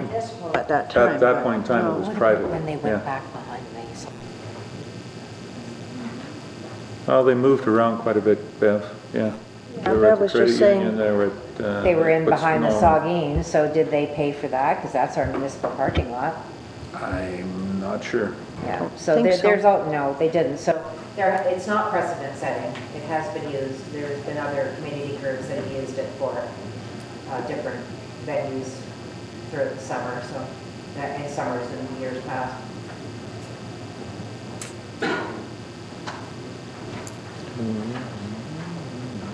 Anybody want to make a... Rob? No. Have a motion moved by Bev Cutting, second by Carol Lawrence. Be it resolved that the Council of the Corporation of the Municipality of West Garry hereby approves the use of the Rona Building parking area for a garage sale to raise funds for legal fees incurred by Leonard Vanden Bosch during the Environmental Review Tribunal. Any comments on the motion? There's been some question about cost or some cost recovery or a fee.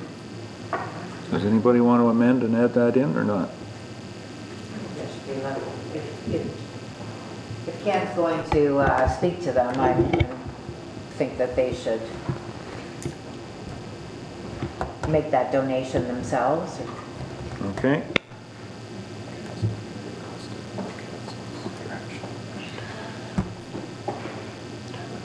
So Ken, we're asking you to, giving you direction to proceed back and talk about the sign and say that at, I'm going to put it this way, that at their discretion, a donation for the use of the parking lot would be expected. Okay, I'll take that back to them. Yes. Okay. All right.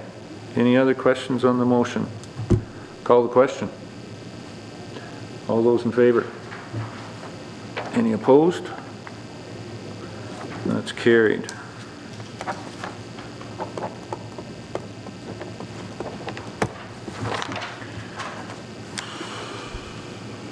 That's it, Ken? Any other?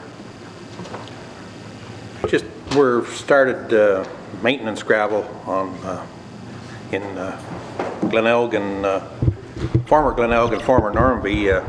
Normanby would be applying maintenance gravel south of Grey Road 9, right across the gravel roads of former township of Normanby, and in Glenelg they're hauling from our pit up on the County Road 12 and Glenelg Road 23 south, and they're currently doing south of Grey Road 4, and we're coming back to the 4th of Glenelg. So we have had a couple of calls about gravel trucks and inquiring, but that's what's happening here right now. And also the surface treatment application was completed yesterday at our areas that we were waiting on at the Varney corner here and concession 6, the Lamlash dig out, and concession 12 west of Grey Road 3. So that's, those 3 projects were completed the last few days. Okay, thank you. Councillor Cutting, question? Has the brush cutter made it into the south end of Normanby? I know, okay, go ahead. Actually, we moved him up into Glenelg here. He's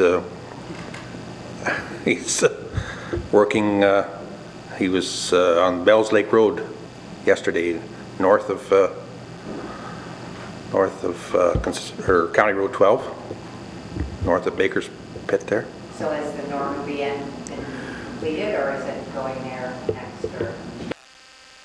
We further reviewed our brush cutting where the areas worst needed, and we decided to have them stay 2 weeks in Glenelg and then move to Benwick. So we're not going to do anything in Normanby this year. What about that particular road that was going to be done, side road 30 that was going to have the one side? You're going to, that's on the agenda still? Yeah, the Benwick road in question is still on the, yep.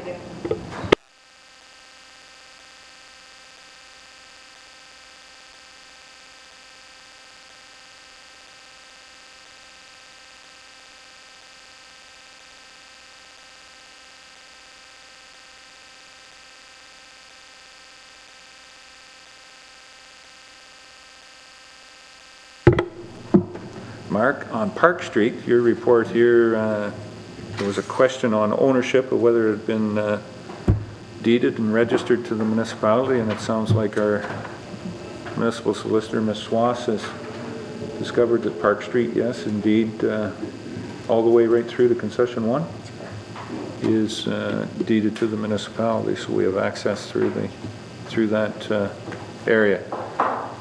That will help us, I guess, going forward with some trail systems and maybe see how they can work with that. Okay. Any other questions on that? Don. Councilor Marshall. Is it marked so somebody can walk through there and find them stakes? I couldn't determine if the stakes are still there or not.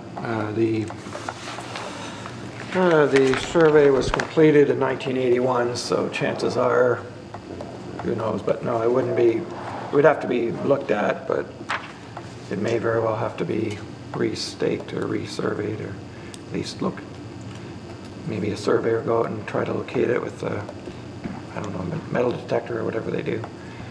But certainly the road, unopened road allowance itself isn't staked out or isn't identified where it is. And that's what I would like to see done. The stakes found and even a dozer run through there. Just to mark that for future reference. So when the snowmobiles come to us this winter and want to look at that road through there, that they can walk through and see that path.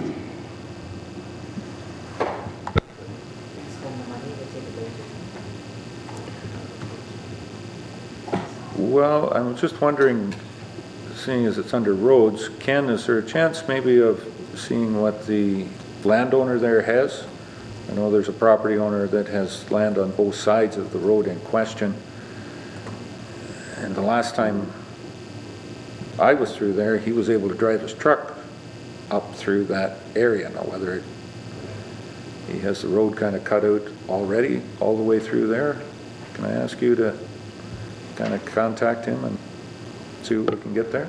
Okay, I'll check into that, yes. And it might be possible that there already is usage of that dump. As I said, I know where it comes off of Aspen Street and goes up. It's pretty much right on the, from looking at the map, it looks like that would be where it would go up through there. So it might already be there. Okay, thanks, Ken. The next one, Mark, is the multi-municipal wind turbine working group. And looking for our support for their letter to the Premier on the Green Energy Act.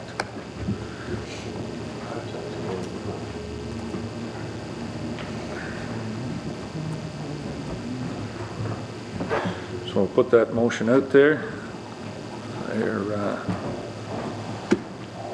working group is looking to be able to send that with motions of support from participating municipalities. Looking for sending the letter off. I have a motion moved by John A. Bell and seconded by John Eccles. Be it resolved that the Council of the Municipality of West Grey hereby supports the letter dated August 14, 2014 from the Multi-Municipal Wind Turbine Working Group requesting the Premier of Ontario to implement certain amendments to the Green Energy Act.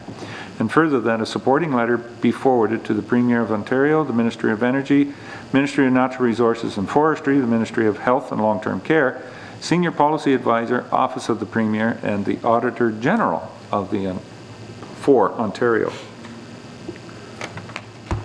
Any questions or comments on this motion? All those in favor? Any opposed? That's carried.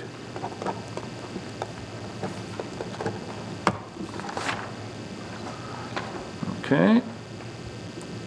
The next one is receipt of a letter from August 22nd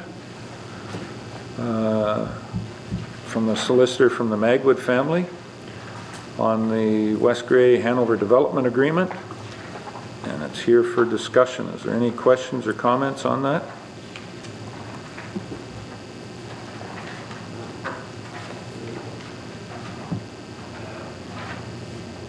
Mark?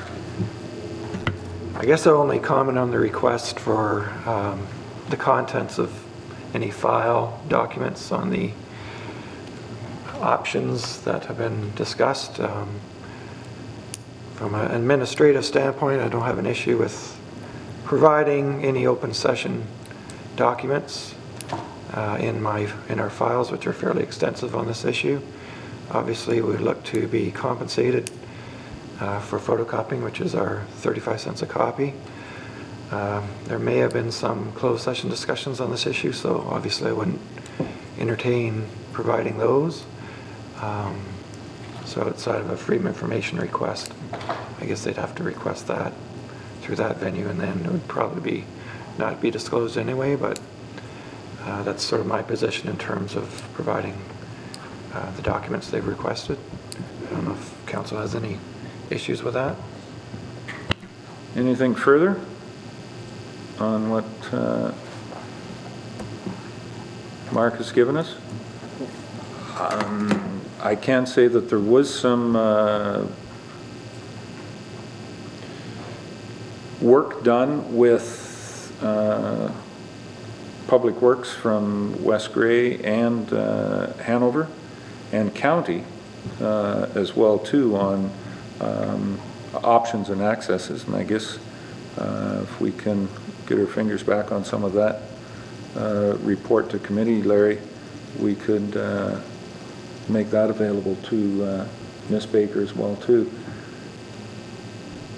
But then the other factor, I don't know whether we can go much further than that for the fact that it is under litigation at this point in time. I don't know how much more we can be involved with it with the OMB hearing upcoming. but I think that we can certainly supply that. It was done, and I don't see any reason. You find any problems with that, Larry? Finding those documents? I believe we should perhaps consult with council before we respond to this, just to be on the safe side. As you've indicated, we are currently in before a review tribunal in regards to that, and to be on the safe side, I want to ensure that we don't prejudice ourselves by releasing certain information or certain documentation without consulting with council. Very good. And we do have a council that's working with West Grey and Hanover on this, so if we can work with them, that'd be good. Okay? That's good. No, that's fine for direction. All right. Anything else, Mark? That's it for my report. I do have another item, though, in new business to bring up. Okay. Any questions of Mark? Well, okay.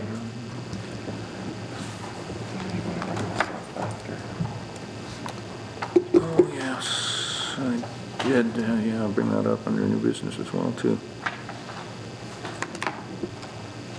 Okay, so now we are down to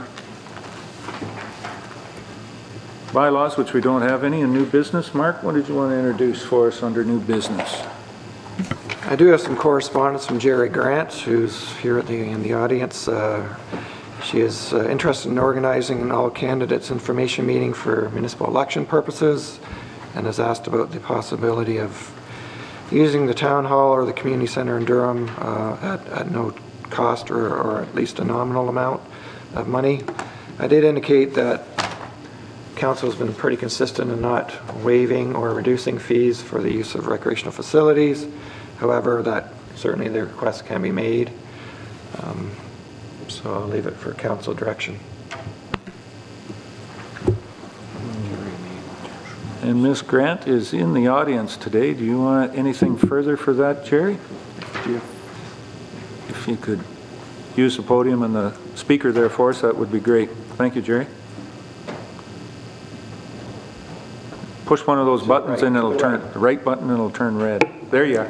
You're live now. I understand. Thank you, Mark, for getting back to me about that. But I think I said in my note that while I understand this might be precedent setting, I just find it interesting that the approval for a garage sale on Rona, which is an issue that is of interest to only part of the community, is getting approval to have that space given to them, even for a nominal amount. And in all candidates of interest to everyone in the community would not get the same kind of consideration. Well, we can hold an all candidates meeting on the Roman Market. That's a good idea, outside. Mark?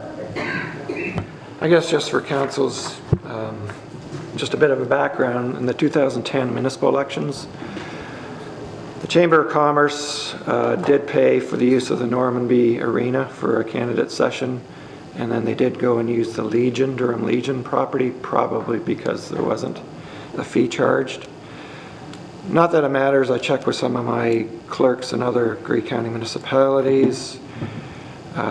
Grey Highlands actually host their own candidate session, which this municipality hasn't done in the past. But any other I'm sorry, Mark, so Grey Highlands does host an all candidates meeting? They host their own candidate session, yes. But isn't that wonderful? But any other group otherwise would pay. Owen Sound, Georgian Bluffs, Hanover, any group wanting that for that purpose would pay. Southgate, Meaford, and Blue Mountains, they would make it available to free. Actually, I think it's Meaford that includes it within their elections budget for use of the facility, so they use it through there. And I guess it would question how many groups you would then make it available to, which could be problematic. Anyway, that's a bit of a history. Okay, thanks. Carol first, and then... Well, I'd just like to clarify to Jerry, this is the first that council has heard of this. So it isn't that council has refused you at this point. This is the first I've seen it since it was just passed out, or any of us. I understand that. I was just made aware of myself, and I only sent it to Mark after learning this, that the municipality doesn't have any need to, by law, to provide this. So I just opened it up to Mark to ask to put forward to council and to the officials to consider this. And I only did it last week, because that's when I found out that at this point there was nothing planned, and I thought, let's get the ball rolling. Okay. All right. Bev? Every other municipal election year, there's been quite a few all candidates meetings, several actually, and they have always rented the facilities, whoever's put it on, like the business community or whoever has done the function has rented the facilities. Am I correct? Mark? As I noted, the records in 2010 indicate that the Chamber of Commerce did pay for the use of the Normanby facility, and then they likely chose to go to the Durham Legion because of the cost.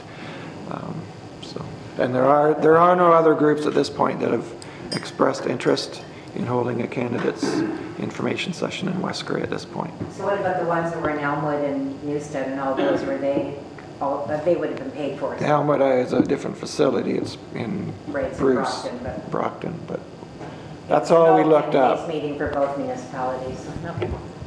Mm-hmm. Any further comments or discussion on it?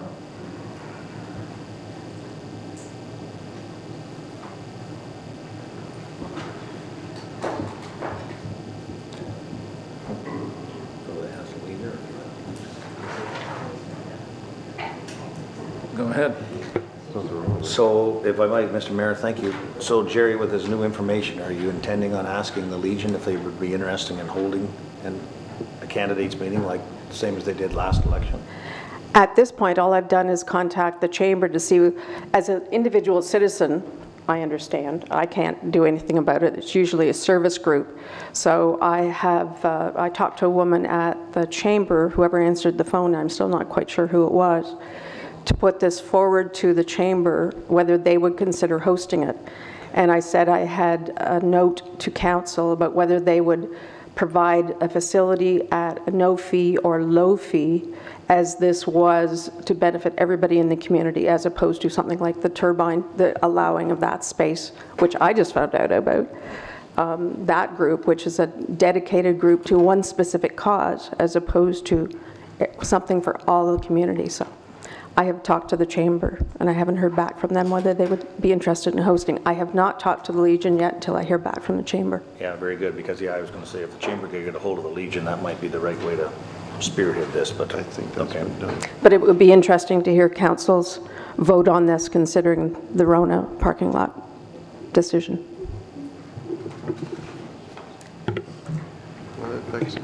Well, to have a vote, I'd have to have somebody put forward a motion. And is there anyone willing to put forward a motion to entertain Ms. Grant's request? Carol? I'm not putting forward a motion. I just want to make a comment, though, with regard to the Rona property. That's outside. It takes no cleanup, no electricity. It's a little bit different, Jerry. I mean, and we don't, it has been our policy, regardless of the issue, not to give out the facilities for free. And I don't believe we've ever dropped the, we've never dropped the rate on it. But I just wanted to point out, I mean, a facility is different than an outside parking lot. You know, I don't think it's apples and oranges here. Rob? I just had information, or talked to a lady last week in this building who had just come in, and she's organizing something at the Legion. And I'm wondering if, and I haven't talked to her since, but she was very up on going to the Legion. We actually give her the name of the person to contact the Legion. And do you remember the name? I'm sorry, escapes me, I'm bad with names at times. But the lady at the Legion was Mary Ellen Nelson, that she was going to contact, and maybe if we contact Mary Ellen at the Legion, she would be able to provide you with more information. But that was last Tuesday or Wednesday, so. Okay, and as far as your motion, I'm just going at this point. When were you looking at having the all candidates meeting? I haven't even got that far yet. This all happened last week when I found out that, and thank you, Rob, that there wasn't anything planned, that it was not the municipality's responsibility to do it, which I still find interesting.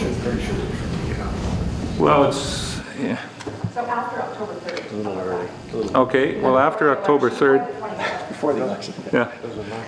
So I'm wondering, with getting some information on groups out there that may be, because we've always, I think as Councillor Cutting said, and I can attest to that from the last 4 elections, there's always been groups that have come forward and put, and sometimes they've joined a partnership there to put on all candidates meetings.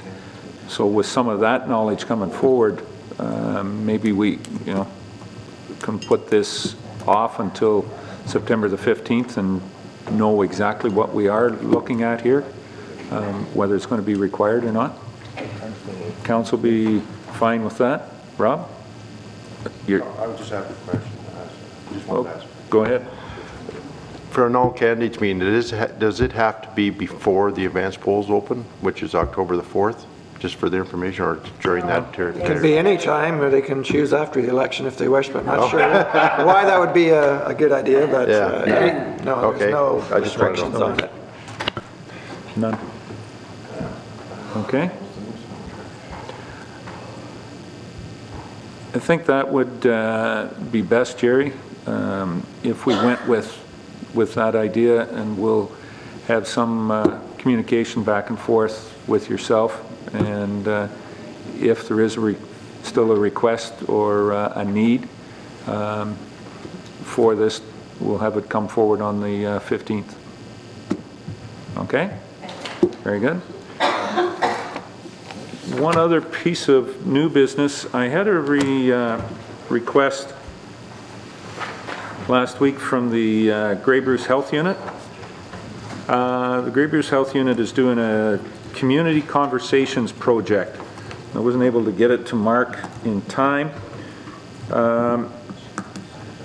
Basically, they want to have 1,000 conversations to shape our future of community health. And the Grey Bruce unit is looking to sit down with, oh, it's all copies? Sorry, Mark. I guess I didn't want to share it,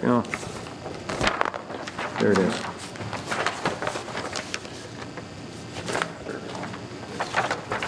Have them going forward that way. Basically what it is they want to set up a meeting with council to take part. This is a national discussion that's going on, and they would be willing to come down and facilitate basically an hour-long conversation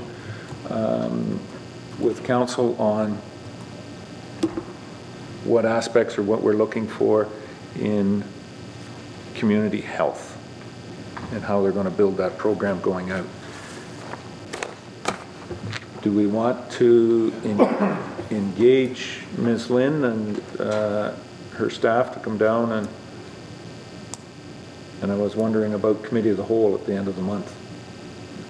Said would be for an hour to be on that. Go ahead, Carol. I think that's a great idea, but could we perhaps do it an hour before our committee of the whole at 1 o'clock? Could we do it at noon? Because you know how long those meetings go on when we start. Well, we could probably do it at, like start it earlier than started earlier sometime in the morning. Yeah. September meeting, is it? It's 1 o'clock. It is the 1 o'clock one? Okay. So we'll start it at, start at 11? Or 9. Or 9. Or 9, yeah. Grab a bite to eat and come back for committee of the whole then? Okay.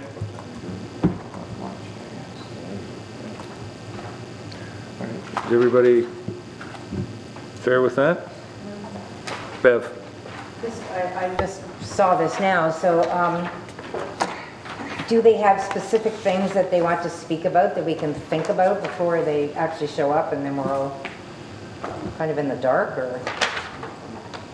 No, I think, well, part of it is on the back there. Yeah, just, You know, it's about creating policy and what, you know, community voice.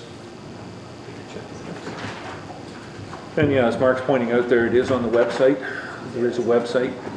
But we may get a hold of, no, we will get a hold of Aaron Maneri, who's the one that's putting this out for Dr. Lynn, and get maybe a synopsis of, you know, the layout of the programming or the direction they're looking for the discussion to go in. okay. Okay? John? Councillor Adams? Hate to be the fly in the ointment, but maybe this should be a discussion the new council has about the old one. Well, maybe it could be both. I don't think it's as much about, it's, yeah, it's looking at council, but it's also looking at, you know, they're trying to grab a hold of 8 to 10 people groups. I'm going to put it out there. If somebody had a group, get a hold of the health unit, Aaron, and say, you know, I want to be one of those. I'm not so certain it's looking for direction as much as it is just looking for conversation with community leaders and going into the future.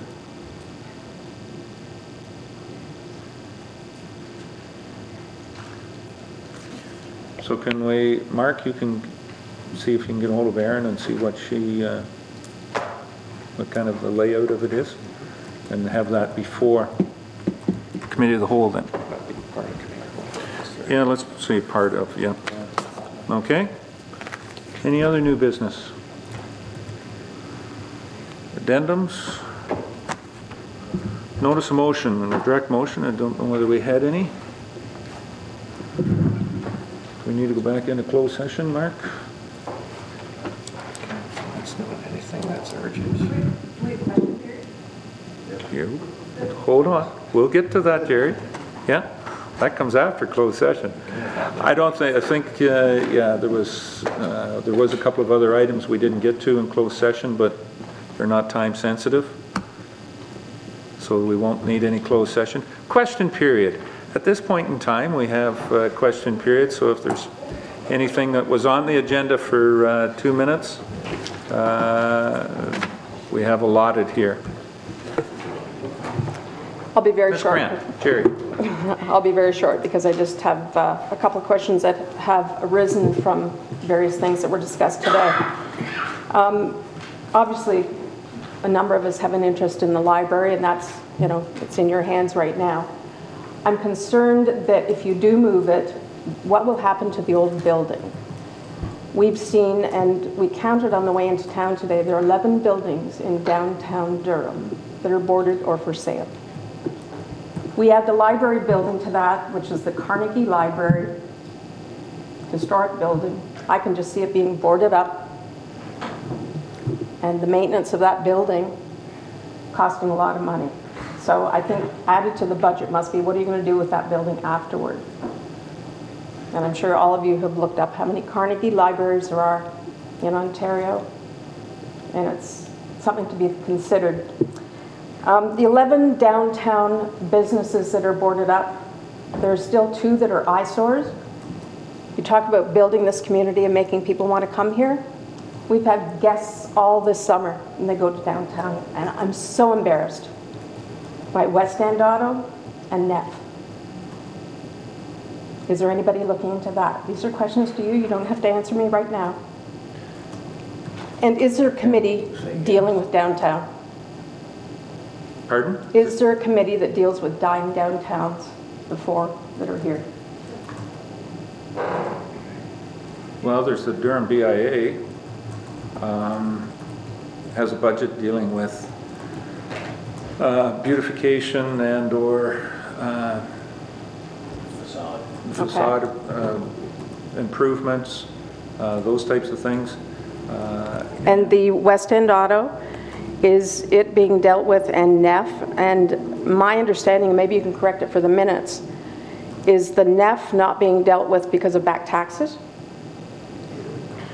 I can't comment on that. What I can comment on is both of the businesses or properties that you spoke of are being dealt with internally, yes. Is there a time frame on that? There are timeframes that in dealing with those matters, we have to adhere to, and I can say that those are being adhered to in a legal matter. So the 10 or 11 years that West End's been like that, I don't know. Okay. I hope that it's shorter than that. I'm hopeful too. Okay. Yes. And just your current thing about the 1,000 Ideas of Healthcare, will the foundation be involved in that discussion? The Healthcare Foundation? I guess if the foundation wants to be, I think this is our invitation from council. That's what I indicated. I'm not on the board anymore, so I would ask that council send a note to the chair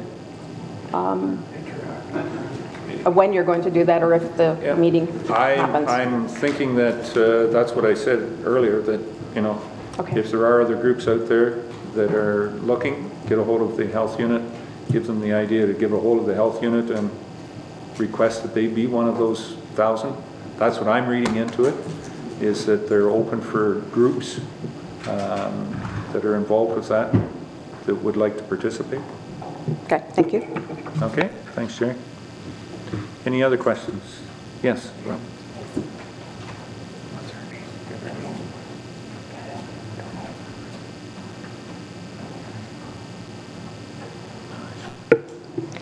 Good morning. My name is Frances Astley. I didn't plan on speaking here this morning, but the opportunity arose. So you can plan to it in the afternoon. Yeah, all right. Just a couple of things that came up, and following up on what Jerry said as well.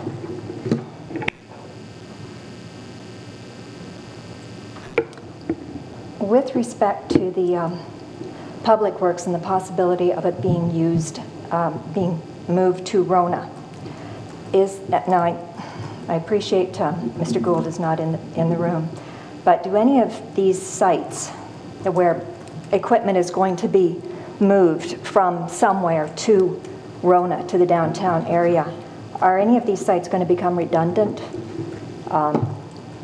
closed up, or is it just a matter of spreading out the equipment a little more thinly? Or I wouldn't say that it was spreading out the equipment more thinly, putting the equipment, because it is something that we've looked at previously from our rural depots.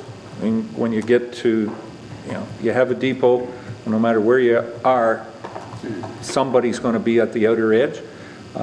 We found with Normanby and Bentig, we've tried to do the absolute best we could about getting those roads in the southeast part of Bentig, a piece of equipment here to plow roads in and around, in the northwest corner of, the northeast corner of Normanby as well too. And would we have, it would be just a redeployment of equipment to an area that may be able to serve, or that equipment could get out onto the road quicker and not have to as much travel time to where the route may be. I was just surprised that we have this depot across the road, if I'm oriented properly.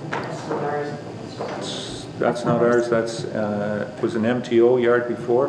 MTO now has got that into a private service that does the maintenance for them. So it's the Miller IMOS, which is part of the Miller Group, that does that. So it's not ours. Okay, thank you. With respect to, there was discussion earlier about bridge replacements and the possibility of funding being available. And it was briefly mentioned about traffic volumes and usage and patterns being considered or looked at in order to develop a priority list for bridge replacement. Has any of that been done yet? No. We've looked at it, you know, from an overview. We haven't got right down into it on specific bridges, but we do know that there are some bridges out there, you know, that are less than optimal number of vehicles per day going over them, you know, and putting numbers to that. We haven't got down to that part yet. We do have traffic counts on some of those. And being like Bruce County, who are going through that right now, in the news you've seen in and around the Paisley area where I think they have 7 bridges and they're proposing to go down to, not sure whether it's 3 or 5, you know, of what it costs to keep these bridges in and the travel time around them. I mean, most of them were put in when horse and buggy was the modes of transportation, so getting from one place to another in a horse and buggy, now that we have the horseless carriage out there, we can do it in considerably less time. So taking that into account and factors is a lot different as well too. Okay, thank you. I just think it might make council's job easier if there was some sort of a priority list based on volumes and usage and traffic patterns, etc. Just a couple of other things, sorry. The downtown, and I share with Jerry and a lot of other folks how the downtown is looking and any efforts that are being made to try to revitalize and to better utilize the buildings and to bring out some pride in ownership for the buildings. They must be a very expensive undertaking for the owners, and it's not easy. I know when we seem to have a declining population in Durham.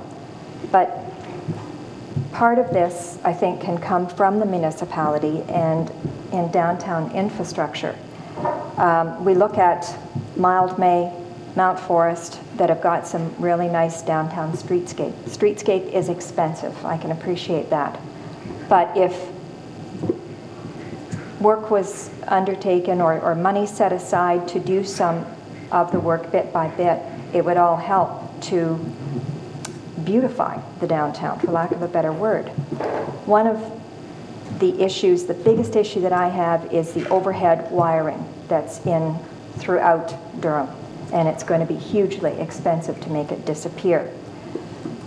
A couple of years ago for homecoming, there was some new sidewalks put in to remove some safety issues and to just make the downtown look better.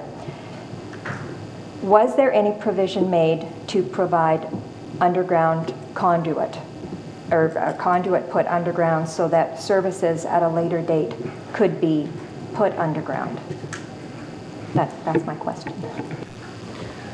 And from the best of my knowledge, no, there was not at that point in time.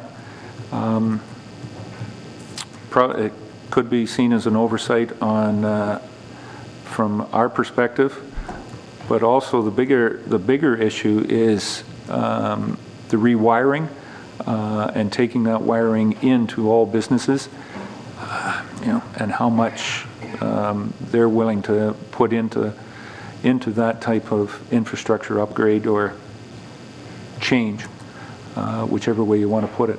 So to my knowledge, no, there wasn't.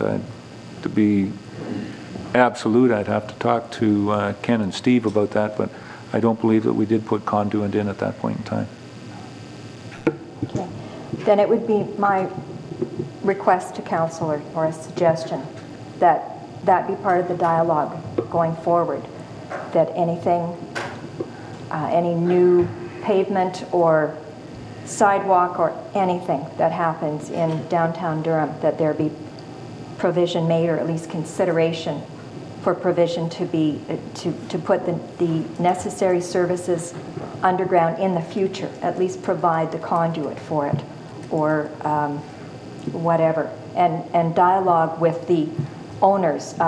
It doesn't have to be done all at once. It could be done section by section.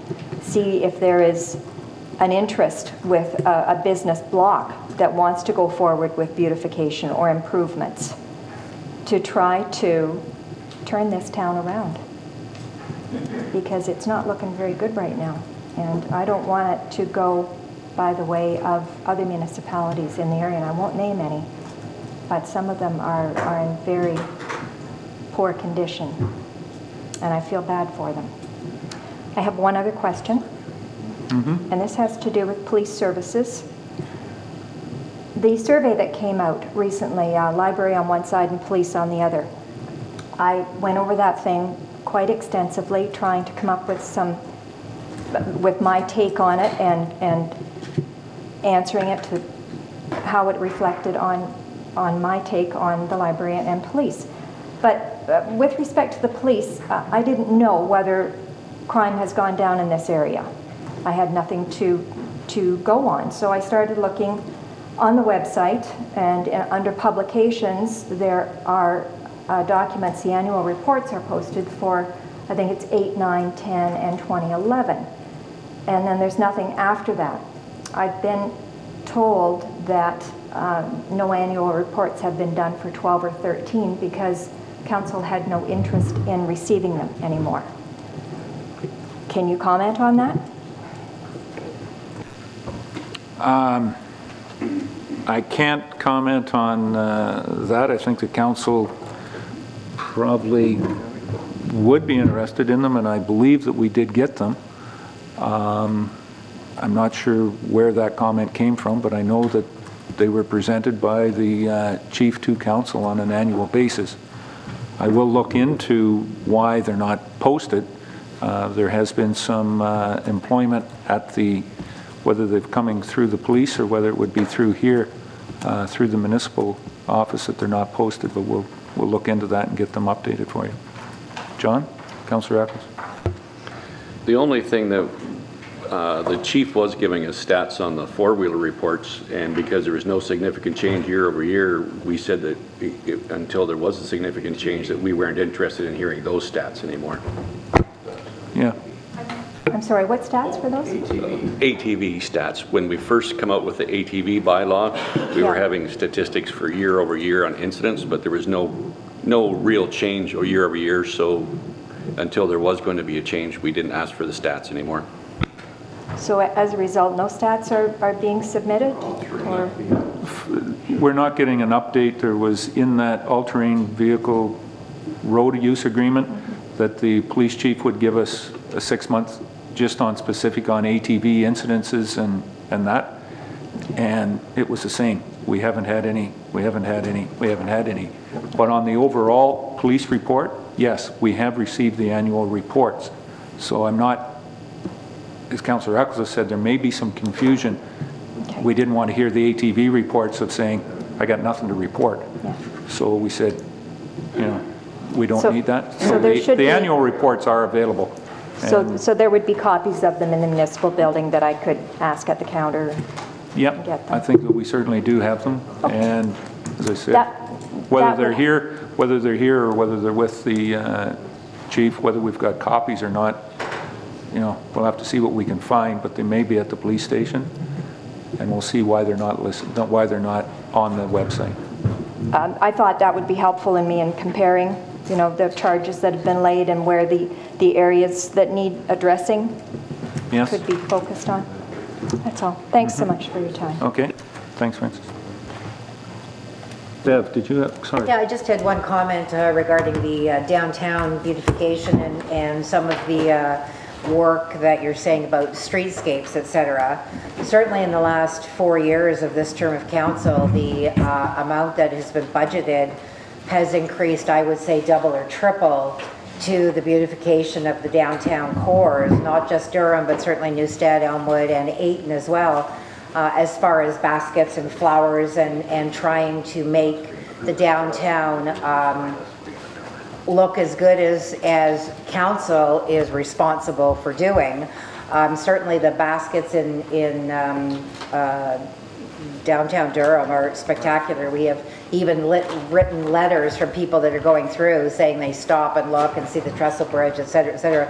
So it's not that council is not doing anything to beautify downtown. We've spent a lot of money and still increase our budget every year to add to the beautification. We're now talking, we have done tree boxes, we have done, we've added park benches, you know, we're still continuing to do that beautification. And we also have the program that allows businesses to apply for upgrades to the front, in which we have granted a number of businesses. The Harvest Table was one, the movie place was another, where they have been granted you know, a certain amount of money depending on the cost of their project to help with the beautification. So council has been very proactive in trying to keep downtown you know, as attractive as possible.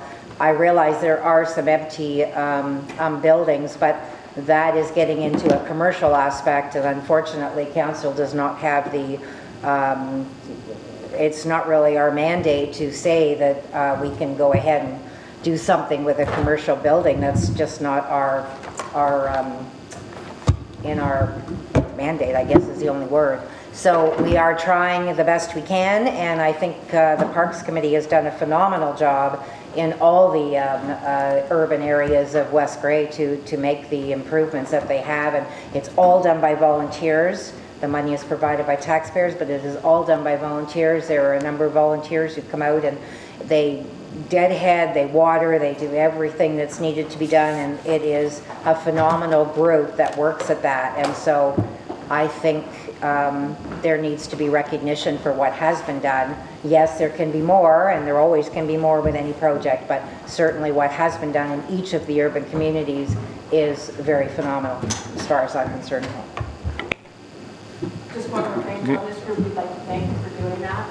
I would suggest that we take a look at the winter skate downtown Durham as well.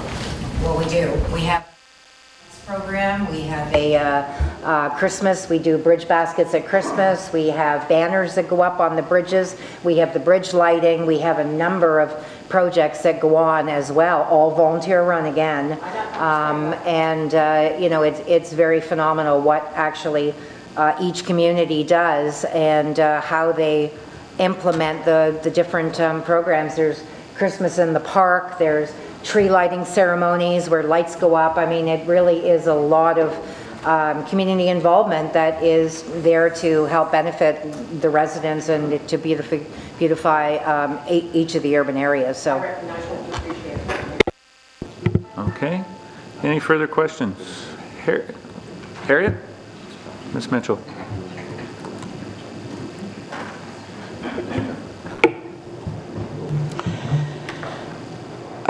Just two quick questions. First of all, is there an economic development committee as part of the council? And yes. If so, when was the last meeting? July the 23rd. July 23rd? And the initiatives? July 23rd. Harry. Initiatives that are underway?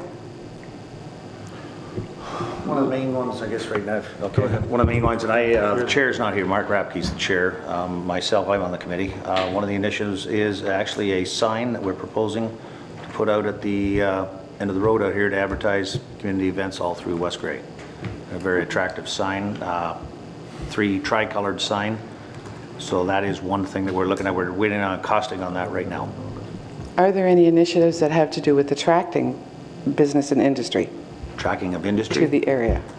Not as per se tracking of industry, no. When we always get the four county as puts out a pamphlet, the industry, economic development industry, and looks at that. But as far as tracking initiatives specifically to West Grey, probably not at this time. Okay. We do entertain all proposals that come forward. We have had some inquiries on some land, both within Durham and Newstead. We can't obviously tell you what those are, but we have had inquiries on some of our lands. Okay, thank you. Okay. That might be something that future council would put some importance to. Absolutely, and no, we would love if we could get some small industry. We do have some land available in Newstead, and we do have some right here in Durham also, but as of right now, there's not a lot going on in the marketplace per se, but we're always trying. Thank you. My second question has to do with the library. You've talked about, Carol, you've talked about an extension to the west. So is that already town land, or does that belong to the United Church? Belongs to the library. Perfect. The library owns from the street to the back fence, and there's actually no legal right-of-way between the United Church parking lot and their church. That's all library land. So then the existing parking lot is also town property? No, it isn't. It belongs, the parking lot behind the library belongs to the library. The one to the north belongs to United Church. But there's no access between the church and the... That's correct. Wow. It's always been a nice handshake. We have been in conversation with them, and I would hope it would be ongoing to correct that so that the library has maybe 15 feet to the north as access, and they would have access at the back so that it's never cut off from them. But a shared agreement wouldn't be an issue, a financial issue then, if you went ahead with the expansion to the west? We can expand to the west without the agreement. We can expand within our property, and it would still leave some room at the back, but we need an agreement with the church. Yes. Yeah. Okay, thank you. And further, if I could just, Harriet, one thing you mentioned on the economic development. Economic development, we have a package here, you know, of all the municipal properties, you know, following up on any leads that come our way. CEO is very active in doing that. But for the most part, you know, to be able to go out and say you wanted a Musashi plant here, and I can dial somebody up and say, yep, come and build here in West Grey. It just, you know, it's one of those things. It's very hard to quantify economic development and being able to get them here, but can we do more? Yeah, you know, working with some of our partners, we certainly work with Grey County on that. We really didn't want to start this conversation, did we?